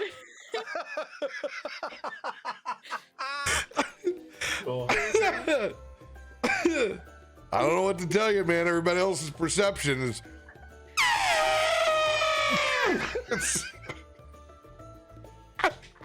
I'm drunk so hard. God. You got a big burb? Let me search ya. Bird is the word. You guys both run up to go knock on Toph's door. It's already like semi-cracked open a little bit, and all you see is fuzzy bunny butt just up in the air, like full-on belly sleeping, like has just burrowed their face into the pillows, and just you can see a rising and sinking little white cottontail over there. Toph is still sound asleep.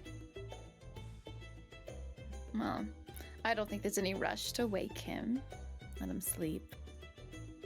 I'm just gonna look quizzically for just a second, and I'm gonna just ponder something truly marvelous.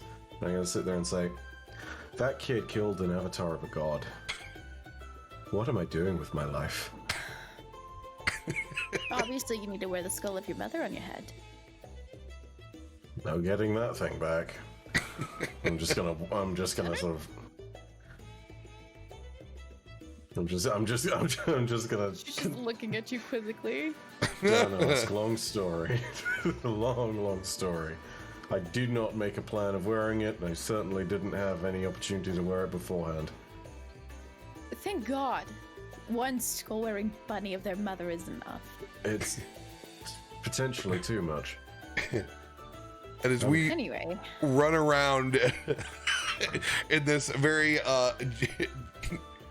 Jamie Fox, or not Jamie Fox, Michael J. Fox style risky business scene. Risky birdness. Risky birdness. I'm gonna let you guys go refill your beverages, go use the restroom. Let chat just let that scene marinate. We'll be back in just a second. Marinate like some bug and some mayo, dude. Oh my goodness. Back inside the tavern. Coffee coming to the table finally for the less than dressed Nelson and Brom. As we're sitting there, well, at least me sipping coffee. I don't know if you have a morning bug buffet. No, we'll take the coffee. They begin to roll out. And we can see our clothes slowly making it way from the main floor back upstairs. Oh, that's good to know. It's getting a little drafty here every time the door opens up. A morning sea breeze goes right up the tabard. How do you deal with the feathers? I guess that's why they're not the same as chest hair, huh? Oh, are you cold? There's a little bit of insult, like dwarf's never cold. I'm fine. Just fine. Oh, good. I'm gonna take my wing and start like trying to subtly flap it so that it creates a breeze over in Brom's direction. Constitution saving throw. With advantage. He's a hill dwarf. He's gonna do his best to put on his best face for this. Oh, nat 20! I'm more than comfortable. Matter of fact, it could be a little cooler in here. Zenrin's wing just starts beating fast. You can see, even though it's a nat 20, you can see the goosebumps that have formed up over him. But he, with a nat 20, he's sitting there drinking his coffee as if he's the most comfortable man in this bar. Chiseled dwarf nips poking through his tabard. That's for your OF, not mine. What are you talking Hey, you about? both have exchanged it. True.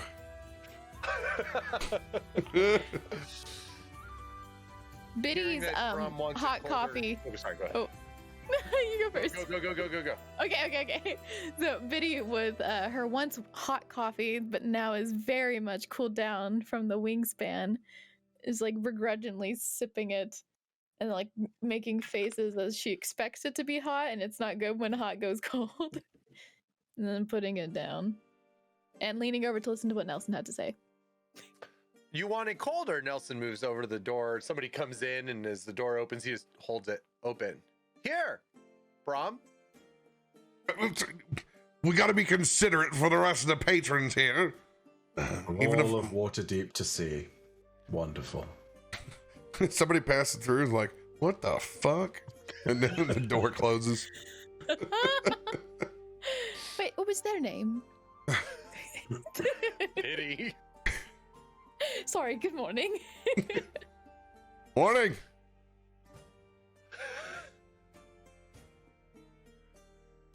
Well, what everybody think about getting themselves into this morning before we meet up with Mr. Bill? Well, I'm pretty sure that Toph is content to sleep the morning away, as he has earned. Stormlord has earned a storm slumber. Indeed. Oh, speaking of which, should we hit rest at this point? Yes, go ahead and give yourselves a long rest. Woo! Nice. Confirmed.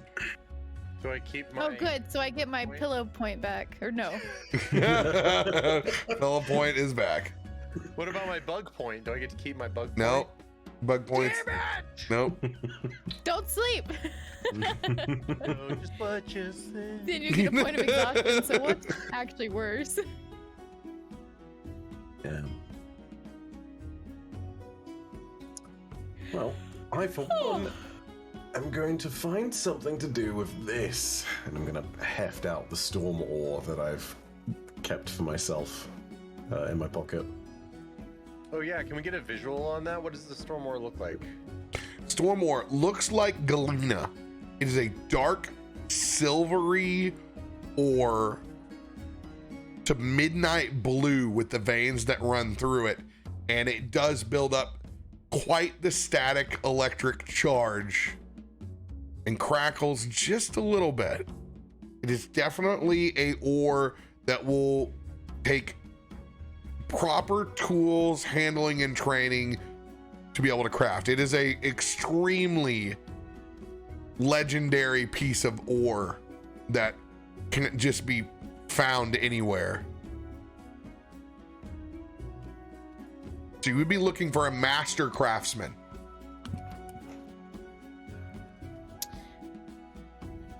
Do you want to look around? Rom, you've been to Waterdeep before, right? Any idea where we can get this sorted? Like I said, this is no easy task there. You're gonna want to look for the master craftsman here. Like I said, my family's a wee bit away, so otherwise I'd recommend them in a heartbeat. But I would definitely search the southern ward here. There's a whole building full of craftsmen here in the orders. That's where I would start. I haven't had anything crafted in quite some time, but that's where you'll be able to find it. Well, Don't then expect again, to when- get it. Don't expect to get a deal out of the Builders Hall. That's for damn sure. Then again, when was the last time you had something crafted for you? Come on. Actually, no, that's not the case. The Builders? I get this wrong all the time. The Builders, that's the Guild of the Stonecutters, the Masons, the Potters, and the Tile Makers. It's the Metal Masters Hall that you'll need to go to. Well, to the Metal Masters we go. I just grab the bit of ore and sort of toss it up, briefly catching it and storing it back in the duster, and sort of begin on the way to a leisurely stroll, and sort of with a fairly pedestrian speed, inviting the others to come along and join. Well, it looks like Zanrin's got some pep in his step. Just gonna hop out. I guess we'll have to get our clothes, Brom. Oh. Yeah. What? Nelson takes like a 5 penguin. steps at a time.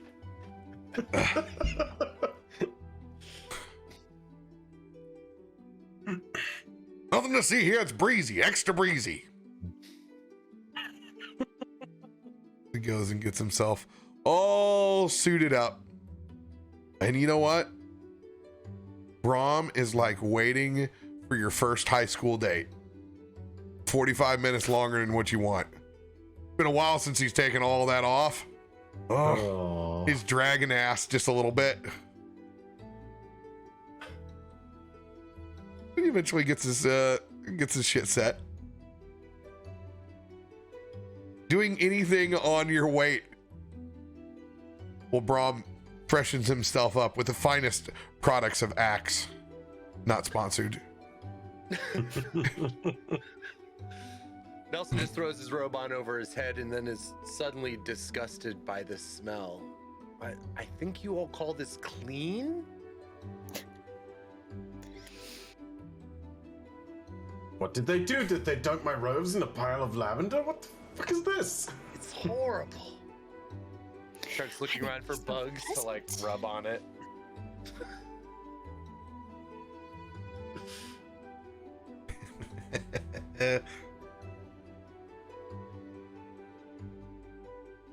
Might have starched it a bit too much, maybe. It looks like it's very stiff on you. it's got like designing women's shoulder pads that aren't there. It, like sticks. It's good to see these clothes fix your posture. That's quite the look there. I'm kind of like T-posing. It's T-posing without T-posing. It's like a waddle, not a walk. Oh, It's like the bartender There's like just a crack with every step trying to break the clothes. Like the kid in Christmas Story. There's no way we're losing this bet with Bill. Let's get to Bill. Can't get to Bill yet. Let's get to Bill right now. Let's get. 'Cause no resist against. Biddy cast a do I teleportation spell. here's a question. Do I hear them saying that? Roll a perception check. Oh! Man, you can see it on their faces before they say it. I'm gonna Zenrin's gonna go ahead and ponder very briefly why they might be taking bets on whether we're going to head to Bill, and he's going to be very suspicious, knowing that if this is the case that they're taking bets, someone's talking about whatever we're going to be doing for Bill. He's going to make a mental note of that. Very suspicious. And I would say with a nat 20, you've been trying to listen up to the bar at other times as well. It seems like it's just a surface bet that like Bill's gotten himself involved with some adventurers that don't know what the hell they're doing, that are a motley crew, versus what he may actually need to complete his task. But at the same time, anytime someone's mentioning or mumbling about the group under their breath, you're interested in, and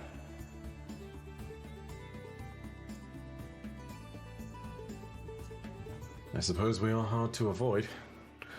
Anyway, let's get going.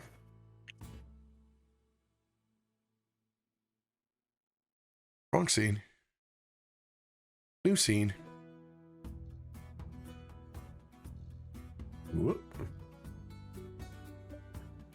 This map is so big. It is enormous. Oh, It's amazingly detailed. I love it. I am now. Yeah, okay. Why are you so far away? I'm on my way. I want you to pull out your gazetteer, Xanrin. My what? Oh, my Gazette. Yes. Mm-hmm. And I want you to go ahead and give me an investigation check as you're trying to find the most careful order of skilled smiths and metal forgers, Metal Masters Hall on the map. Oh, it was on that 20. But still, I mean, you know, that's okay. That'll Still a do. very good roll. Dang it, I didn't get it. It's an 18. 18? But yeah, Okay. probably a refresh on the roll log and all that. That's weird that's doing that this evening. Hmm. Oh, It's also not no. It's also not adding my. I don't think it's adding my reliable talent to it either, which is kind of weird. I've done this before. I'm working out of the same folder, and when I don't have the scene up when you roll, it doesn't register. That's what I'm doing. Okay. Most of the time, when I'm knee deep in lore tabs, that's when I cheat, and this is when I run into that. All right. So yeah, basically that should not be. If we're going by reliable talent as written, as opposed to changing it. No, I we're can't doing it remember. as written. Okay, so in that case, basically that should be. Oh wait, no, is that actually correct? Yeah, that's. Oh wait, hang on. Yeah, no, okay, never mind. Yeah, we haven't done anything to the sheet, so that should be it. Yep, no, that's it. Also, I rolled high enough that it didn't actually proc there. I'm just used to seeing nonsense on the sheet. So you're able to trace. You're gonna have to go up the Hog Street where you're at to the Way of the Dragon, and then cut yourselves over to the High Road. And then I'm finding the intersection of High Road where it's at. we're at the intersection of the high road. Well, I know the ward. You're gonna have to give me a street address here.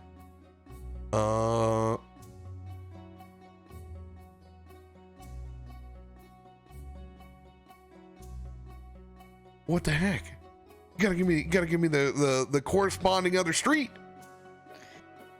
What up? 42 Wallaby Way, Sydney. I will pull up the actual Waterdeep Gazette. Memesworth Avenue, 69 420 Street. Beamsworth. That's it. That is you.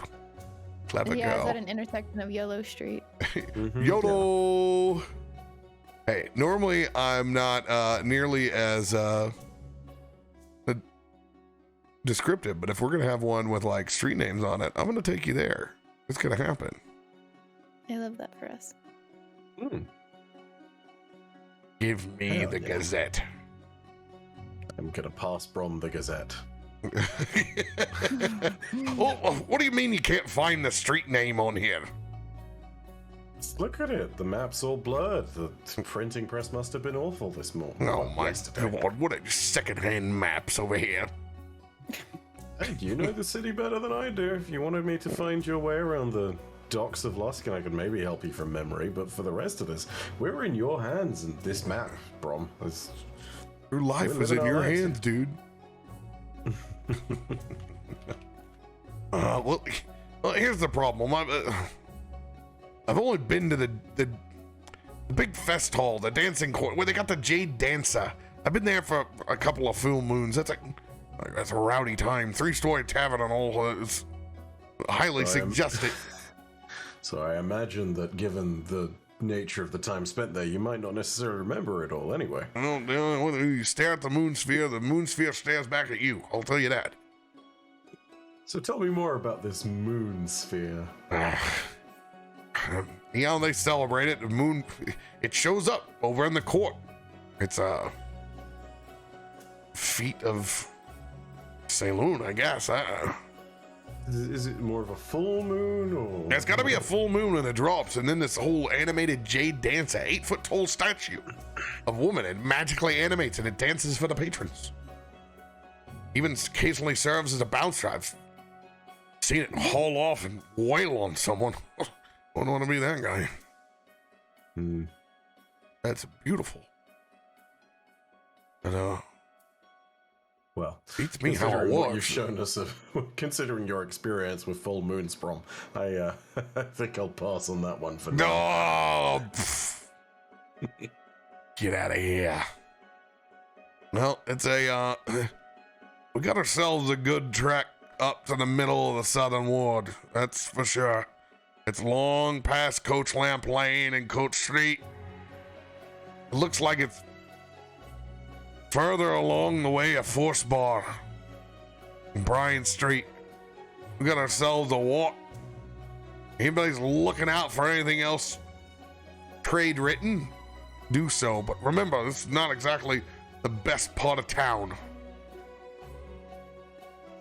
Can I make a general kind of perception check to make sure that there isn't anyone following us or anyone who's likely to pickpocket us, that kind of thing? Yeah, go ahead and roll a perception check. Head on a swivel, owl style.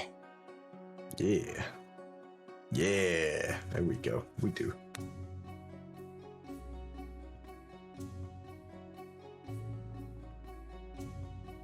Ooh, 28. As we leave, there is no one trying to follow us whatsoever.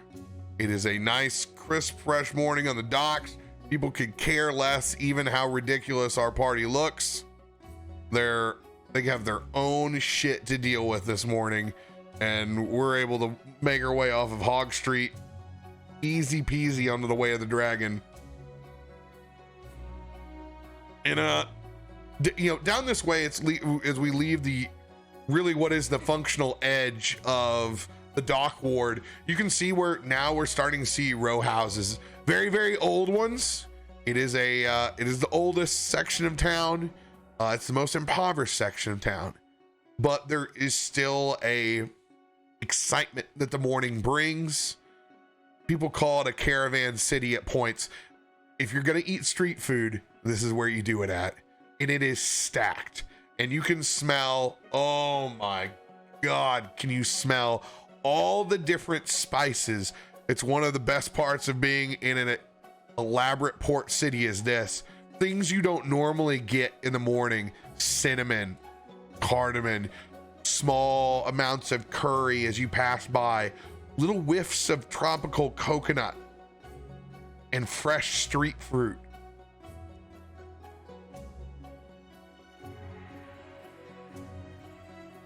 Gonna just take a little whiff at the air. There's a tiny bit of excitement. Lapsang. Someone has lapsang here. Where the I smell potatoes. Fresh fried potatoes. Oh, There's got to be somebody selling shishka bugs. 100%, like 8 scorpions on a skewer, perfectly charred, chocolate covered crickets. There's an old saltwater taffy machine that looks like it's barely held up, but it's still in a very gnomish / goblinish design.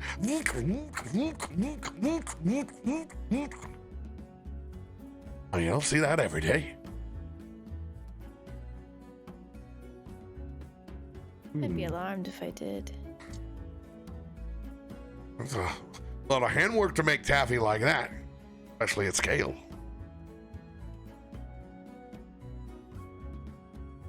Just gonna look through the plethora of food and sort of get lost momentarily. Sort of get taken in by all the smells, all the sights and sounds of wonderful food, and then shake myself, come to. And knowing that I'm an owl, when I shake myself and shake my head to come to, it's a much wider rotation than usual, as one would expect. You know, normally we'd be going about 5 degrees each side. Nope, Xanrin's at full 90. You know. Love to see it. I'm still holding up my yeah, I think it backs up to Carter's Way here. I think that's yeah, I think that's where it is. It's actually a little bit closer than what I thought. I'm glad you know where we're going, because I could get lost easily. Hmm. In all fairness, I suppose I could make sure we're going the right way. Although I don't know are there laws against flying? I can't imagine there are. Laws against flying. Well, you know, if that would take a lot more people flying before they'd have to give a shit about it. That's for the Lord Roaring Horn's estates and the folks on the high hill. That's certainly not for us. They can't exactly enforce it, and they don't bother, but, you know, it's a question when you see a griffin flying over Luskin quite casually. And they do have the griffin over here as well. So looking up at your map, here is our destination. Ooh, right. Not bad. Anybody else looking for anything as we make our way through the Way of the Dragon? Again, just looking to make sure that no one's gonna pickpocket us, no one's gonna steal our store more, make sure everything's all good, look out for unsavory characters, that's about it.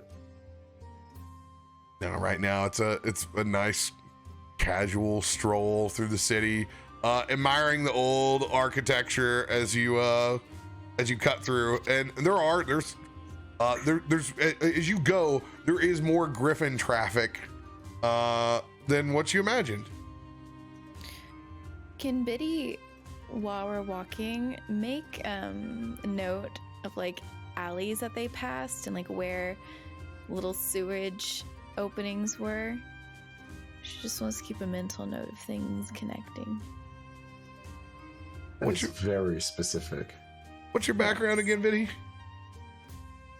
I don't know. What is my background?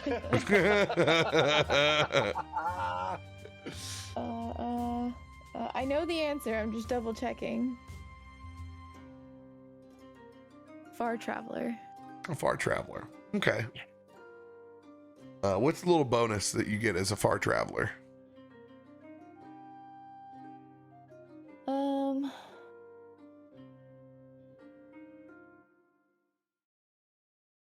Here, I'm just gonna read it my brain. It says your accent, mannerisms, figure of speech, and perhaps even your appearance all mark you as foreign. Curious glances are directed your way wherever you go, which can be a nuisance, but you also gain the friendly interest of scholars and others intrigued by far-off lands, to say nothing of everyday folk who are eager to hear stories of your homeland. You can parlay this attention into access to people and places you might not otherwise have for you and your traveling companions. Noble lords, scholars, and merchant princes, to name a few, might be interested in hearing about your distant homeland and people. So pretty much Biddy's personality already, which is captivating. Okay, so what I want you to do, I want you to make a history check. Okay. 10, I want to add to that. Yes, sir, please. I would like to add an I'd like to add a inspiration. D10. Go for it. Let me see. Oops. Mhm.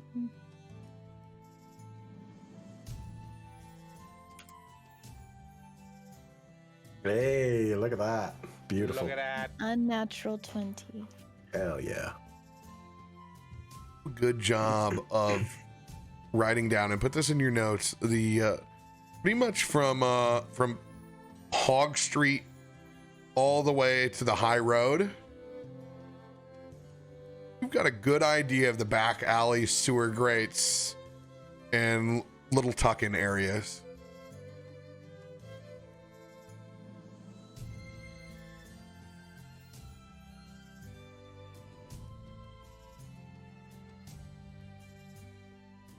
Thank you. Noted. Anyone else observing? Nelson's kind of looking about, his head above the crowd, obviously at 7 feet tall. Standing out rather awkwardly as usual. Kind of looking for any, shops of note. Bugs on a stick, maybe some magic items, anything that catches his eye as far as the vendors go. Go ahead and roll a perception check.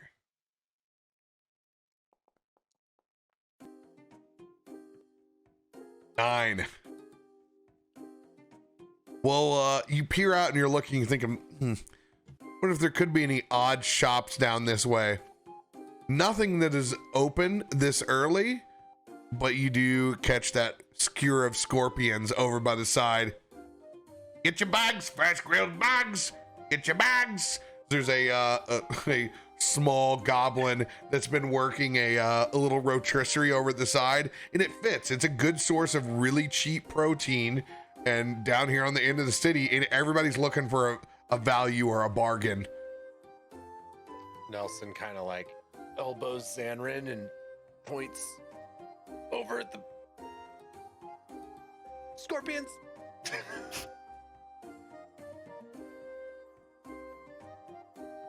Well, I guess I haven't had breakfast this morning, and I'm gonna, a little bit gingerly, head over towards the skewers and sort of take a look for a second, and just go to Nels and say, "Which ones do you recommend?" Do you have any money? So, just a reminder on wealth. You guys did get paid out just a little bit. Currently, you guys are rocking the. I'm glad I asked.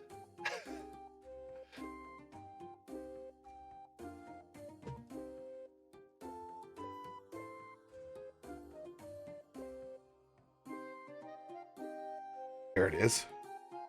Okay, you guys are currently at modest. So you guys are living off about a gold piece a day right now, kind of budget. So these are party. per person. Okay. So this is underneath good old lifestyle expenses right here. So this is how I oh shit. Wrong one. We'll recopy this. instead of telling out individual money and always keeping track of it, I keep track of your lifestyle. So anything within the parameters of your lifestyle that you're at, you're able to purchase, do, whatnot. So right now you guys are living modest, 1 gold piece a day. At modest, keeps you out of the slums. We're able to get ourselves, a good room inside of an inn in the older parts of town. We don't go hungry or thirsty. Living conditions are clean and simple. We fit right in with soldiers, families, laborers, students, priests, wizards alike. Cool. So I don't think Nelson would carry money though. I don't know if Nelson really cares. I'd carry money. Cameron, will you carry my money for me? he fucking came out of the central bank. That booger. He's been an accountant the whole time. A man not in an owl mask, but a man in a raven mask. Sorry, Nelson, you've been doubled. You've been duped. Yeah, this is minimal copper for these fresh scorpions, and Cool. Rob is he's gonna eye it. He's gonna eye it because it's, it's got some char. There was some butter or oil that was there. It's got some sizzle. I mean, it's gonna be a wisdom saving throw. So, Zanrin, which ones do you think look the least cooked? I'm not really the expert on it, but I imagine if it's more popped and if it's a little bit, I don't know. Popcorn scorpion. No, as in like, oh. I want the well done ones. I want the crispy ones. Crispy ones over on the end. The crispy ones have no flavor. Oh, that's what I want. Crispy ones. If you could, shake on some of that seasoning over there, that'd be great. I get mine dressed up like street corn. Yeah. And to Nelson, you basically just ordered like a super well done steak at the best steak restaurant in Texas. It's the Philly roll of sushi. 100%. It's the Philly roll. Yeah. 100%. What like as white bread as it could possibly be. Mm-hmm. Cream cheese and cooked salmon. Boy, this sushi's good. Could we deep fry that too? Yeah. And then you dip it in ranch. Oh yeah. Oh my god. Mm-mm. Oh. I hate to say that why that's tasty, but they are. But They are tasty. You but ain't eating why would sushi. you- It's not sushi. I'm gonna stare mine down. I got it doctored up enough. He's the type of guy that calls like an empanada Spanish hot pocket.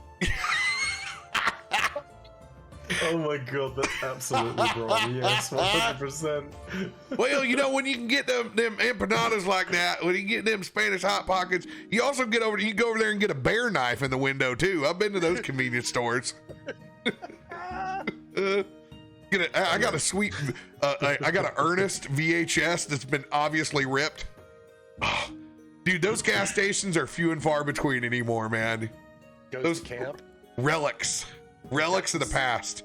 Cedar boxes with the "Live, Laugh, Love" saying carved on top. You gotta go hunting for dry laundry mats to find those C stores anymore. And Zenrin's gonna look at Brom's choice in bugs and make a somewhat educated guess that that's probably not the ones that Nelson would recommend, and go for like the opposite end of the spectrum. Oh, you want the real juicy ones, do you? Yeah. The ones you haven't cooked yet. All right, well, poison hasn't cooked off yet, so it's your own risk. That's all I'm saying. One's on the left too. It's that's up to you. I think I can digest that, can I? Yeah. Poison. He looks down. I'll take a medium as opposed to rare. I'll take a medium. Medium. Yeah, he turns around and goes, yeah, okay, buddy. He pulls off his skewer. There is, for him, there is uncooked and there is the ones that are cooked. You know the line on the hot dog rollers? when you go to Yep. the gas station. That's okay. Yeah, buddy. Yeah, this looks medium. Yeah, here you go, medium. Biddy, as I produce a second strand of well done.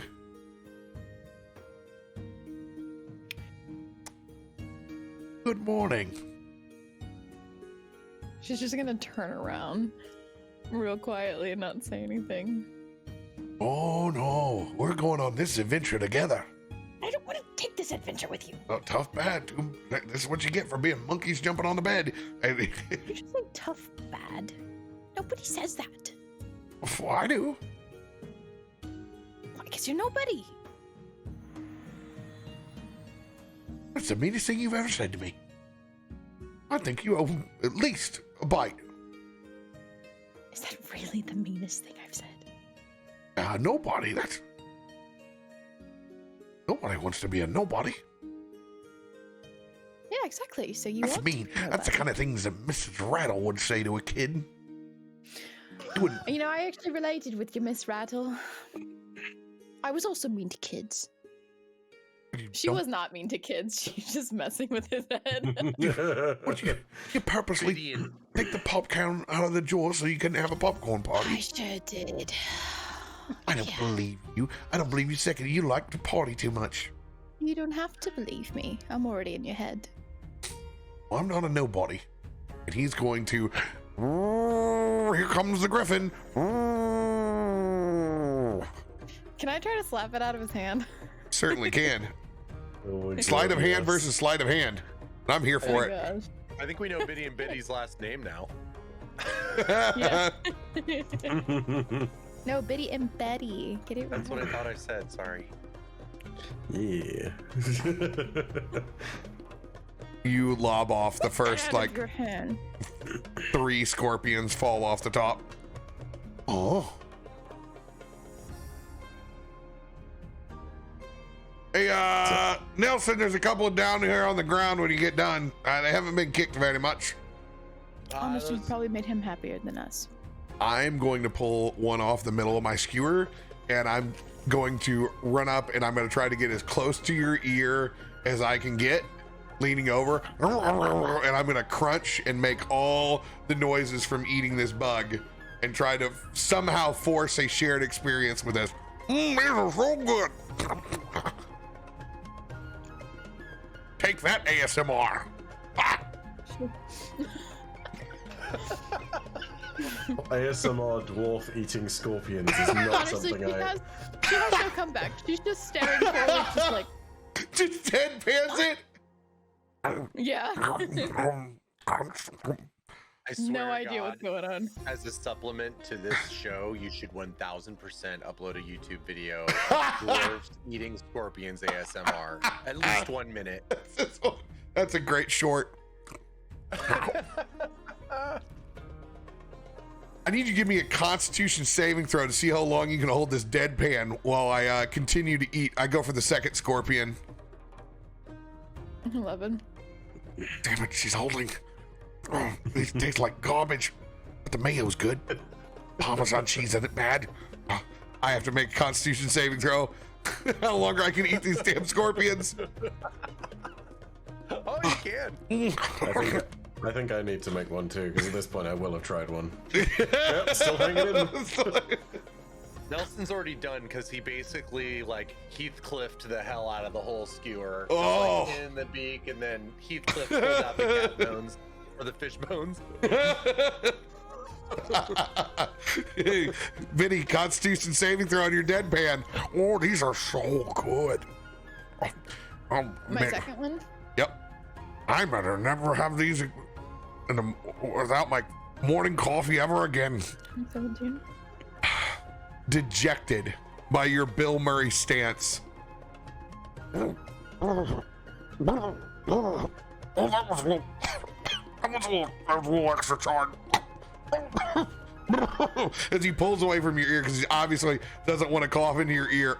Right, you win. You fucking win. And I hand over my last 3 scorpions. Nelson, take these. Fucking dry. You're right. They're dry. At this point, the taste of scorpion is starting to slightly grow on me. So I'm gonna slowly. It's still not completely convinced, but I'm gonna grab the third one and sort of split, and just give one more try. And if it's still good after this, maybe I like scorpion. I don't know. We'll see. We'll see on this roll. It's certainly a texture. Does this stand have any beverages? Yeah, it's totally made out of like water coolers. Like you can pour out, like there's jugs, there's 3 jugs, and there's 3 colors. There's orange, there's blue, and there's one that's like the color of pomegranate. Pink. I mean, yeah, this is close enough. Yeah, you want that one? I'll try the pink one. And Nelson, you notice that with the dried scorpions, he's kind of like taken them in his hands and crushed them up. It's like, we can use these as like a powder or a garnish, and puts it into the pink drink. Yeah, hey, what G fuel? whatever floats your boat, buddy. Exactly. All right, pink drink. Oh no. And it is it's absolutely, it's Kool-Aid mixed with like the small amount of fresh fruit that they have to try to enhance it. 100% stains your lips the minute you get it. Mm-hmm. But you know what? If you like sugar, oh man, you are in for a treat. You know what I just Just realized? a whisper of the fruit. If Down his mouth, and a lot of it kind of like spills. Oh so god. wait, no, Glam. You chose the pink one, right? Of course. And it stains. Does it stain your beak and your feathers, therefore making it look like your face is just Lipstick. bloody mess? Lipstick. It looks like you committed murder with your snores. He's got some Birdo vibes from Mario 2, just a little bit. Ooh, Birdo. Yeah, good luck for you, buddy. However, everyone else who indulged in the scorpions, you guys have poison resistance for the rest of before you take a long rest. Oh yeah, nice. Hell yeah. Y'all look great. You should let me plan our meals more often. You know, it wouldn't have been able to help me anyway. I'll still find a way to die. Should have tried the scorpions. They weren't really that bad. I struck past. Whoa.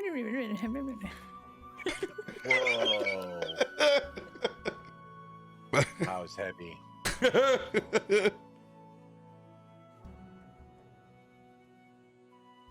As you guys pass Scorpion and Kool-Aid stand.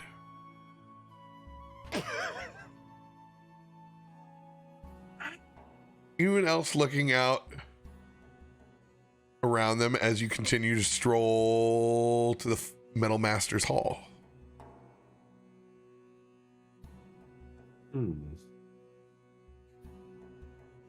No, I mean, I'm still keeping my head on a swivel. Not much has changed on that particular front of things, but... Go ahead. I'll have you do a re-roll now that we're on the high road.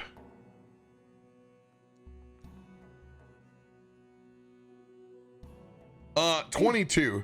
People could absolutely care less. Now you're getting bumped into, but it's not pickpocketers. It's just there's so many caravans. It's just a absolute hellaciously busy street. These are those like those early morning pictures in here somewhere in India where it's like it's half cattle going down. There's fucking mopeds. There's just absolutely fucking just chaos down the center of the high road at the moment. 10,000 tuk-tuks going in different directions. Yes. Fantastic. 100%. A place you'd see in a Jason Bourne movie. Someone's gonna look at their cell phone for too long and then start running.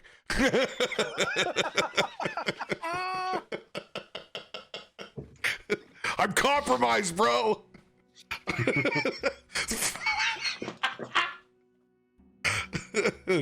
My Jason Bourne cutscene goes 10 steps before I trip off the first brick. I'm down. I get bit by the cobra that I land next to, it's game over. Damn, that's a hell of a nat one right there.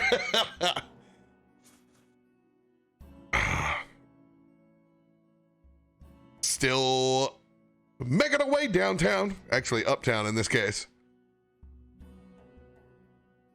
I'm gonna keep craning around, looking at the shops and looking for more delicious foods. Another 10, just kind of getting a lay of the land. Lots of animals in this section. Lots of animals. You're kind of passing through an area where there's a good amount of beasts of burden that are both seem to be for sale, and some of them that are just like going into lots for auction as well. As you can smell that, yes, that is strong manure as it wafts through the air. But yet at the same time, there's butchering going on around. It is an active scene. While looking for magic item shops is, well, not exactly the area of town that you want to look for, there are some kind of bulk item areas, stuff that laborers would need, pick-me-ups. It's essentially, it's like straight bodega style. There are basic healing potions that are available to essentially just get you going back to work, like base level, and they're cheap. But they also have to be rolled with a 1d4 or they might not even work properly. But as you pass by, you can see there's enough for you all to try and get 2 of these questionable bodega potions on the way through. They just come with a risk factor of a certain number on a 1d4, and you got a very expired healing potion. I'm not risking that. I'm not risking. I don't know, man. A 1d20, I could risk that for the memes, but 1d4, nah, man, that's... These are what the laborers and the conditions that they live in here. 100%. Maybe it gets me through the day. Maybe my arm just falls off. I'm sorry, on what? Is this the 1 in 4? No, it's what not are good. These laborers warforged? Are they like replacing their limbs? Well, you're talking about people working in industrial age style factories here. So it's not the potion that's doing it to Not them, the potion. It's whatever line they're working on. I was gonna say that's a hard sell for a healing potion. Fuck no. No. Only occasionally removes a limb. Improved formula. This time it's only 2 fingers. You got 1 in 4 chances. Dr. McGillicuddy's finest.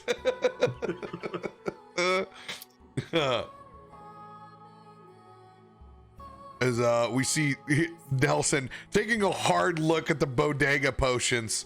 And these are, you know what I'm going to say? They're in the same wax containers as those little sugary drinks that we've had, little soda bottles as a child. They're actually little Max, like little wax mana style potions. So you bite the top off the wax, you drink it, and you chuck it. It's not even in glass. Oh man, I forgot about those. There was the long ones too. Oh yeah, super tubes. Yeah. Basically, strolling through the Southern Ward is me taking y'all through Save-A-Lot.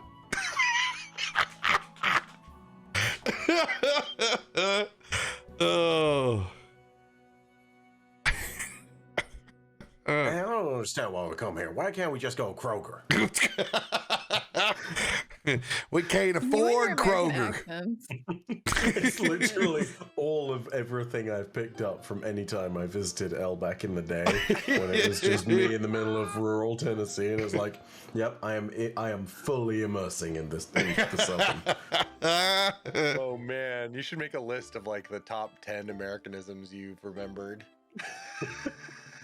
Holy shit, you had to fly into Nashville and then drive out, didn't you? Yeah, because it is. Well, yeah, it Yeah. is not immediately in Nashville, Yeah. so it'll be a drive every time. Oh yeah. Oh, the scenery's fine, but let me tell you, some of the places you had to go pick up gasoline, none of that petrol.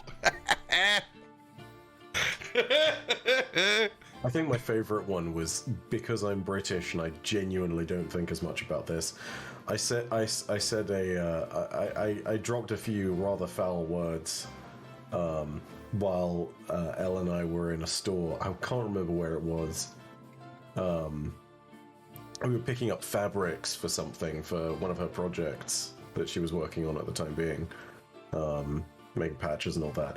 And it was a bunch of old biddies in front of us. One of my favorite phrases, by the way, that she's, as in old ladies, like really old ladies. That's what Elle calls them, is old biddies. I'm not even kidding. But the moment that I dropped all of these swears that I'd been thrown in there, this British accent, Elle just tugs at my shoulder a little bit, be like, James, no. And then I just look over at all of the Americans. It's like, oh no, what have I done? I've unleashed phrases upon these people they didn't even know existed. I haven't heard that at Canasta.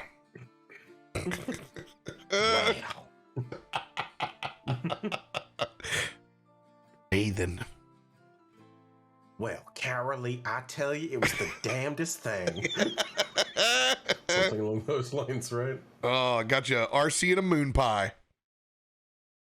Oh my gosh, banana moon pies. I eat them all the time. I don't think I've ever had a moon pie. Oh, You're not missing out. whoa, dude! My great grandma right down the street. Every time I walk down the street, smack me with an RC and a moon pie. 100%. Oh, Chocolate moon pies over at her house. Grandma Rosie, Nosy Rosie. Hey, she was up in everybody's business. She had that moon pie and RC ready. She lived that life. Straight up, not even a meme. Grew up on that shit. Wildest combination either. Just kind of foams in your mouth. So I don't. where are we on this map right now? We are right at Ward. Oh, there it is. Okay, I was too high. It's a big old fucking map. It's huge. Yeah, it's massive. Yeah. Stop. On the map, guys! I meant on the map! I don't sound like that. No, you don't. Rob's gonna roll a perception check.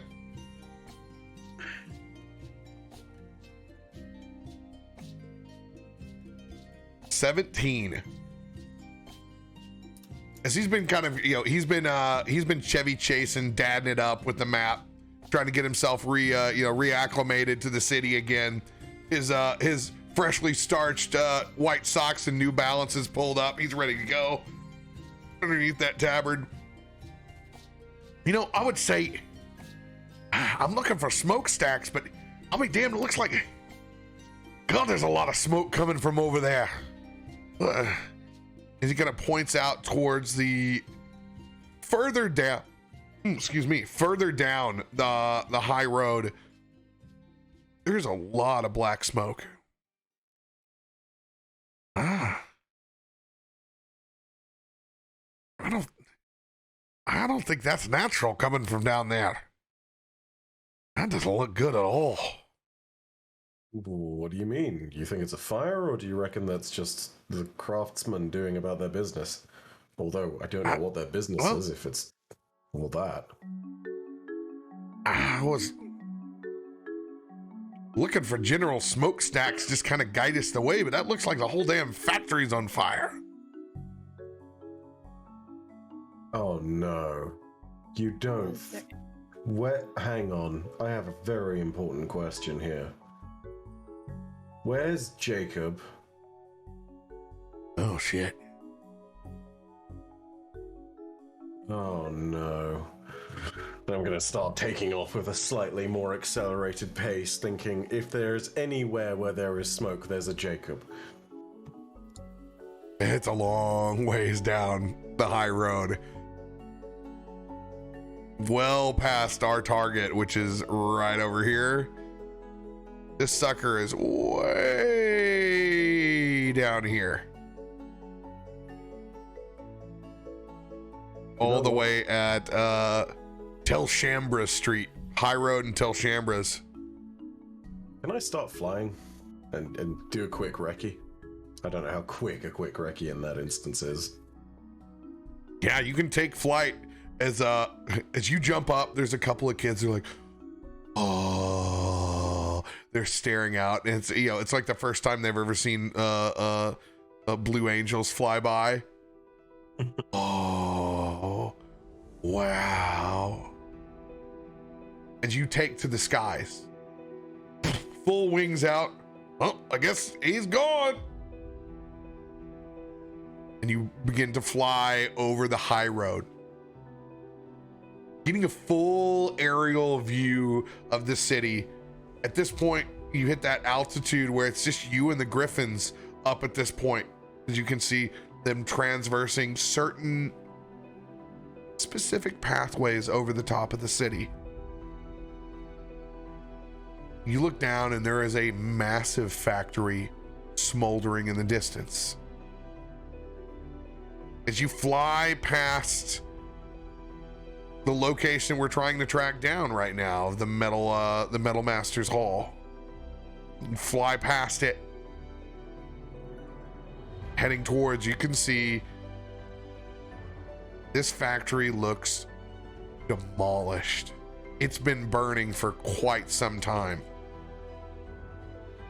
Had to have happened some point in time in the middle of the night.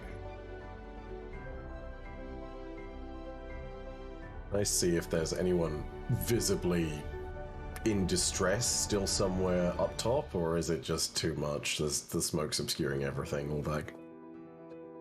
Yeah, so it's way up over here. You're about halfway there, about where the high road marks with flying.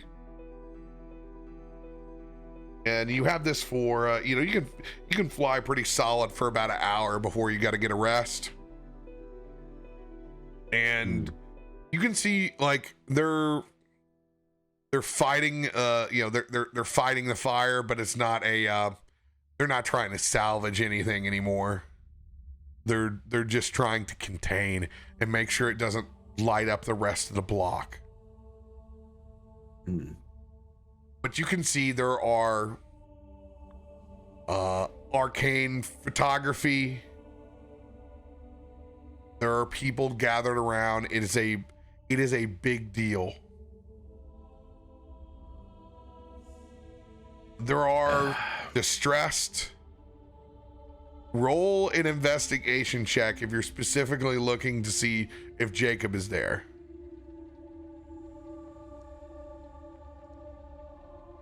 $24. In a game of Ariel Where's Waldo, staring down, you do not see Jacob. While he could simply have his hood up and be indistinguishable, you don't find any of the core features on any of the individuals staring out. But there are tons of individuals in varying degree, whether it is part of the fire corps, part of the actual city guard, what looks like councilmen almost having a press conference over to the side, concerned citizens. There are people crying in the streets. There's an entire mixture of emotions going on over this factory. Can I see if there's anyone who's actually still in the building that hasn't been able to get out from up here, or is that just impossible to see? If they didn't get out, they're barbecue. It's that state. Oof. Yep. The only thing that's left is the brick on the outsides. Whatever caught this thing on fire was incredibly strong. No doubt about it. Well, I'm going to go ahead and make a mental note of all that. And I think I'm going to turn back. Because if there's no one there that immediately needs help, and it's not exactly my business now that I know that Jacob isn't there, I'm just going to return to the others. And yeah. Any Be glad other that it's not me. reconnaissance that you want to do before you leave?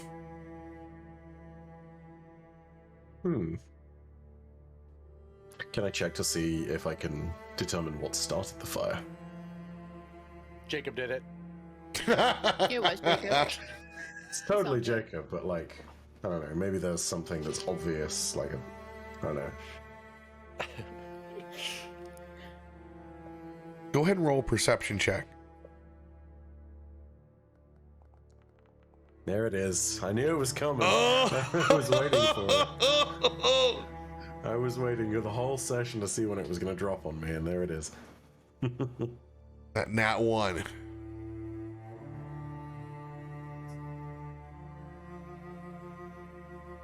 Well, you stare, just kind of hovering. You've got a piece of that jet stream.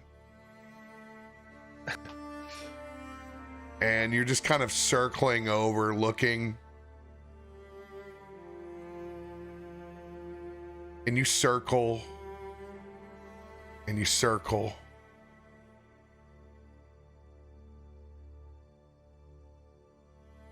By the time you take your eyes off from trying to analyze what happened to this, you begin to hear voices cut through the air. Who the fuck is that up there who's been looking down for the past 15 minutes? And you can hear the voices of the city guard.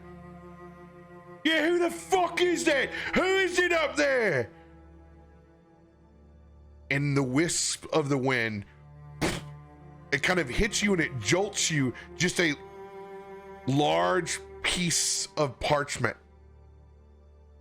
Oh no. And as you grab that piece of parchment, and you can see it shows arsonist on the loose, building 15. And it has a solemn artist depiction of a sketched individual looking over the burning building. And as you look down, all of those guards with extreme interest in who's staring down at this burnt factory.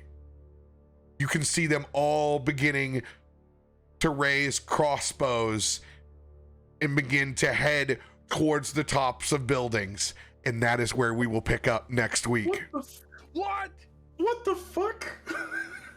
You're on the scene of confirmed arson, and you are a solo individual that has been staring at what might be their handiwork.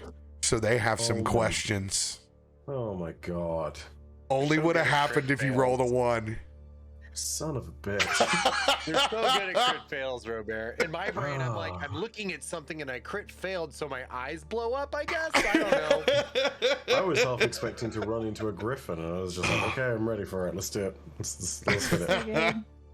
Fuck. Yeah, it's okay if Xanran dies. He's the only one who knows my secret. He can't tell he's dead. I see how it is. Okay, alright then. They just have a few questions for you, Xanran. That's all. But we'll pick up in the after show there. We love you guys. It feels good to be back in the saddle. We'll be back next week. Mm-hmm. I'm Ready so to get them back. excited. The intrigue is here. Mud comes back and it's like, you did it again. That's what we're starting. Mm-hmm. Absolutely. 100%. Emo in a corner. Love you all. We're going to do the after show. We'll see you next week.